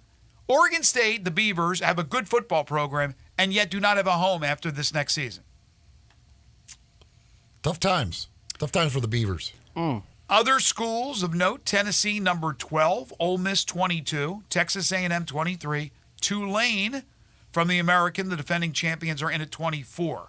If you stretch the list beyond the top 25, South Carolina, number 27, good respect for the Gamecocks, UTSA, first year in the American, 29th, Arkansas, 30th, Boise State, which will be on Memphis' schedule, 31st, Kentucky, 33rd, Auburn and Hugh Freeze in his first year, 37th, and then Mississippi State and Florida received a little love. They would be 41st. They would be tied for 41st, Mississippi State and Florida. Memphis did not garner a vote. They did get a vote in the coaches poll. You've got, let's see, you've got at least... It's 5 of the top 25, I think, that are moving conferences next year. And that doesn't count Oregon State, who I guess will have to move conferences. I think so. Unless they build a conference around them. They theoretically will move as well. But you've got 5 of the top 25 teams that will be playing in a different conference come next year. Yeah, it's been turmoil, to say the least. It's been uprooting of a lot of schools, moving to different conferences, but that's why I keep saying, please, let's get it all over with. Everybody, if Florida State wants to leave, let them leave. They're not going to do that. But I would love to have it all situated now going into 2024 with the first year of the expanded playoff, to have everybody in their conference where they're going. And then let's stop the realignment talk every single year. Again, Georgia has not been number 1 in the preseason either of these last 2 years when they have won the national championships. Alabama, it's their lowest rating in the preseason since 2009. Now, 2009, when they were ranked number 5, I believe it was, they went on to win the national championship. And what's the stat? Is it in the last, I don't know how many years, only 2 teams that were number 1 in the preseason poll, the AP preseason poll, won the national championship? Yes. 2 in how many years? I'm not sure how far that goes something? back. I know Alabama was one of them, and I don't remember who the other one was. But yes, being number one in the preseason poll has not been a great thing. Texter texts in, says, let Oklahoma go 6-7 again, and it's a coaching change before the playoffs begin. Yeah, I think if a 6-win season, he's probably done. It's not ludicrous. I mean, because again, Oklahoma, man, those boosters are not going to take mediocrity. And like I said, they might not even take very good. They want great. This side of the program is brought to you by Acura of Memphis. They're located on Ridgeway at 385 and online at AcuraofMemphis.com. You could go by, see them today. Beautiful day to go take a test drive, one of those beautiful Acura automobiles, and talk with the folks over there. It's always going to be a great car that you get, you know that, whether it's a new vehicle, pre-owned vehicle, maybe a certified pre-owned Acura. Plus, you're going to have a great experience with the great people at Acura Memphis. You need service done in your car? Well, they'll take care of that as well with a great service department. Acura of Memphis, Ridgeway at 385 and online at AcuraofMemphis.com. All right, when we come back, we'll take your calls and texts to wrap it up. This is Sports 56 Mornings with Greg and Eli on Real Sports Talk, Sports 56 and 98.5 FM. Be sure to follow us at Sports 56 WHBQ on Twitter, Facebook, Instagram, and YouTube to watch live video of our shows, stay up to date with station events, and have chances to win prizes. Don't miss out on anything that's going on. Follow us at Sports 56 WHBQ. Drive like a pro and support a great cause during the sales drive at Landers Ford in Collierville, Landers Ford South in South Haven, and Landers Ford North in Covington. We've provided over 100 new Fords to be driven by the pros at the FedEx St. Jude Championship. Now they're all being sold with demo prices. That's right, over 100 new Fords driven by the pros are being sold with demo pricing direct to the public. A portion of the proceeds go directly to the St. Jude's Children's Research Hospital. This is a once-a-year opportunity to trade up and drive like a pro while supporting a great cause. Visit LandersMemphis.com or come see us at Landers Ford in Collierville, Landers Ford South in South Haven, or Landers Ford North in Covington. With our Landers Easy Pass, you can get top dollar for your trade-in to help you save even more. Don't miss your chance. Reserve your demo-priced new Ford driven by a pro at the FedEx St. Jude Championship and lock in low APR financing. Remember, if it doesn't say Landers, you paid too much. Hotsy Pressure Washers and Detail Supplies of Memphis takes it all off. They are the #1 cleaning and equipment provider, period. Big or small, Hotsy has the solution. From hot water and cold water pressure washers to industrial soaps and detail supplies, Hotsy has you covered. For our Sports 56 fans, you get 20% off all detail products, so don't miss out on this amazing deal. Call Hotsy today, 901-379-0550, or visit their showroom, conveniently located at Austin P and I-40. They're taking care of beerness in Memphis, right on the river with Grind City Brewing and all of their great products. Look, this was a dream come true for a father and son duo. And if you have not been to that brewery right on the river, just to the north of downtown, you're really missing something special. And now you can't miss their products. Wherever you go, you see a brand new label. It's clean, it's beautiful, it's distinctive. You'll know Grind City Brewing, and of course you know their products like Poppy's Pills, that great Pilsner, or Tiger Tail, that very creative craft malt liquor. There's the new Thaddeus Amber Lager. That is absolutely a great light beer. There's the India Pale called Godhopper. It's outstanding. And then there's the Belga, the Belgian-style wheat ale. They keep bringing hits at Grind City Brewing. At the end of your first year, Discover credit cards automatically double all the cash back you've earned. That's right, everything you earned doubled. All the cash back from eating at your favorite soup dumpling restaurant doubled. All the cash back from that trip where you sort of learned to snowboard also doubled. And the best part, you don't have to do anything ridiculous to get it. Nope, Discover does it automatically. Serious though. See terms, check it out for yourself at discover.com/match. You want the hottest summer deals in the Mid-South? We got it at Gossett Kia on the Pike. 41 MPG Highway, we got it in 2023 Kia Forte LXS. $249 a month, $29.99 due at signing. Get SUV action in 2023 Nero EV Wind. 253 miles of EPA estimated range. $292 a month, $49.99 due at signing. Or 2023 Kia EV6 Wind with up to 134 city, 101 highway MPGE. Only $425 a month, $49.99 due at signing. All 36-month leases. Plus, Kia Kia's 10-year, 100,000-mile powertrain limited warranty. Ask for Bobby J. He's ready to put you in a new Kia today. Gossett Kia, 1900 Covington Pike, or online, KiaCovingtonPike.com. If you want it, we got it at Gossett Motor Cars. All 650 acquisition fee, 30,000 miles, 20 cents excess mileage. Forte PE 659,993. MSRP 22,540. Nero P 501 5237. MSRP 41,390. EV6 P 560 3393. MSRP 50,200. Includes all rebates and incentives. Must finance through Hyundai. Excludes tax title and license with approved credit. See dealer for details. Offer valid through 9523. Dealer stock only. Warranties are limited. Powertrain warranty. See Kia.com or retailer for details.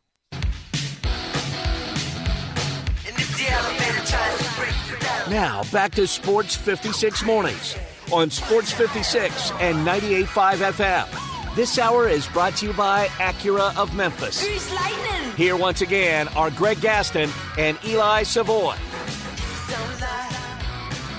Welcome back, everybody. 9:50, final segment here for us on Sports 56 Mornings. And Will is dialed in on the Sports 56 listener lines. Wants to talk a little bit about NIL. Hey, Will. Hi, Greg, Eli. Look, about the NIL, since the athletes are getting paid, now this may be a stupid question, but are they allowed, if I owned a business, to give them free food or?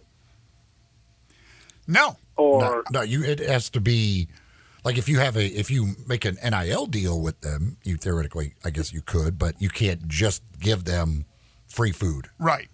Oh, you can't give them. Okay. I thought it was a stupid question, but I'm sitting there. What's the difference? If they're giving them money, why can't they give them food? No, it's not a stupid question. I mean, you have to basically be doing something for that money. Yeah, they are earning that money by doing something. Oh. So whether they made an appearance at the restaurant, whether they signed autographs, whether they did a commercial for the place, then it's like whatever deal you come up with. Hey, I'm going to give this guy $3,000 for 3 months, $9,000 total, and he can have all the hamburgers he wants to eat. You know, whatever deal can be made, but they have to do something for the money. That's what the NIL is all about. In other words, you got to have paperwork on it. Yes, absolutely. Okay. Thank you, Will. All right, thanks. All right. Thanks, guys. I mean, yeah, that was far from a dumb question. That absolutely has to happen. I mean, in theory, and most of the time in reality, that's what's happening. But I mean, you never know when somebody wants to, kind of stretch the situation. NFL news: the Colts, and no surprise, have named Anthony Richardson as their starting quarterback. The rookie from Florida looked pretty good in their first preseason game. He's going to take his lumps. He threw a pick. There's no question it's going to be a couple of years for Richardson if he becomes that player they hope he will be, and why they took him in the first round and took him as early as they did. It's going to take some time, but Richardson is an athletic freak. He will be the Colts starter. We know Bryce Young has already been named the Carolina Panthers starter. C.J. Stroud has not. I don't think he's been named the starter yet for the Texans. But he's starting again this week. He's starting, starting preseason game number 2. He started preseason game number 1. So you think he has a leg up on Davis Mills. So there you go. The other guy that was taken early was Will Levis, and Will Levis is fighting to be the number 2 in Tennessee for Ryan Tannehill's backup. Malik Willis trying to hang in there. Will they carry the 3, though, I wonder, Eli? I would assume they will, yes. And if they do, because this year they put in back where you could have the emergency quarterback. That's right. That's right. That's a good point. So, but who will be the number 2? More than likely it'll be Willis. Willis looked pretty good in the first Titans preseason game against the Bears. Levis has a ways to go, but has a lot of talent. And the Cowboys got the new deal done with Zach Martin, so he is in camp, ready to go. Got a nice raise, and he is now the, I think, 3rd highest paid guard in the league. Well, he's great, and they had to get that deal done. That's huge for the Cowboys. It was like watching the Johnny Manziel documentary reminded me how thank goodness they made that draft pick of Zach Martin. I would have been upset if they had drafted Johnny Manziel instead of Zach Martin. Don't even want to think about that. Did you want him to take Johnny Manziel? At that, not in the first round. Okay, I didn't think. I don't remember what your reaction was. I loved Johnny Manziel, but I didn't think Johnny Manziel was a first-round draft pick in the NFL, that's for sure. Did you think Johnny Manziel was going to have a good career in the NFL? I thought he could have a career. I didn't necessarily expect him to be a great player, but I thought he could have a career and be around the league and probably be a starter. But And I think he would have, if he would have actually been willing to dedicate himself to football. I think he would have been. By the way, if you missed the Manziel documentary, it's terrific. And coming out soon, maybe next couple days, is the one about the Florida Gators and Urban Meyer and all those guys down there, from Tim Tebow on the one end and Aaron Hernandez on the other end. I can't wait for that one, too. Was that a 30 for 30? No, it's not a 30 for 30. I think it's is it a Netflix? I'm not sure. Amazon Prime, one of those. I mean, there's so many of them, but there's so many great sports documentaries. ESPN missed out on the opportunity, man. 30 for 30, Sinners and Saints. Come on now. Did they do anything on? They did something on Aaron Hernandez, right? A 30 for 30 or not? Not that Somebody I know had of. something on Aaron Hernandez. Netflix had it. Oh, it was Aaron okay. Hernandez It was Netflix. Okay, I think it was. I'm pretty sure that was Netflix. Yeah, some good It had stuff. the Aaron Hernandez series. I guess it was series. And there's like 3 or 4 episodes of it. I think it was. Yeah. That's a Oddly messed enough, up his thing. brother got arrested. So I know. That's They got some issues there. That's for sure. No issues when you go to Memphis Barbecue Supply Company. If you are, like today and tomorrow, this forecast, man, now we're talking grilling weather right here. This is great stuff to be out there getting on the grill. And with Memphis Barbecue Supply, they've got, right there in the name, all the supplies that you need. The largest selection of fuel and wood in the Mid-South. When it comes to charcoal, they've got 6 different types of briquettes. They've got 4 different types of lump charcoal, 14 varieties of pellets. So whatever kind of grill you've got, they've got you taken care of there. Plus, for smoking and for the flavor, they've got the wood, they've got chips, they've got chunks, they've got mini logs, they've got logs, and they've got all of the different kinds of woods for that. Plus rubs and sauces, 308 different rubs and sauces to be exact. Maybe I don't know if it's exact. Give or take 1 or 2. They may have got a 309th in at some point. 7041 Stage Road. That's 7041 Stage Road. Online, mbbqsupply.com. On social media, you can find out about recipes, new products, things like that. Memphis Barbecue Supply. Check them out again at 7041 Stage Road. We are plumb out of time. I was going to ask you this question, which I think is harder than heck. But the Colts will be starting a 7th different quarterback in the last 7 years on opening day. And I'm sure you can rattle off 6 of them. Anthony Richardson, obviously, this year names quarterback 1. Matt Ryan, Carson Wentz, Phillip Rivers. Jacoby Brissett may have been tough for some. Andrew Luck. The other one, no way anybody gets it. Because I wouldn't have gotten it either. I don't remember it. Scott Tolzien, 2017, was the starting quarterback opening day for the Indianapolis Colts. He's on the Cowboys coaching staff. But you would have not known that. No.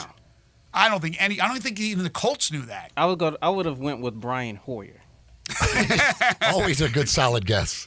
We want to thank Blake Topmeyer, Andy Borman, and Josh Moore for joining us on the show today. Tomorrow on the program, DeMichael Cole talking some Grizzlies. 5 favorite things, your 5 favorite movies with a Memphis connection.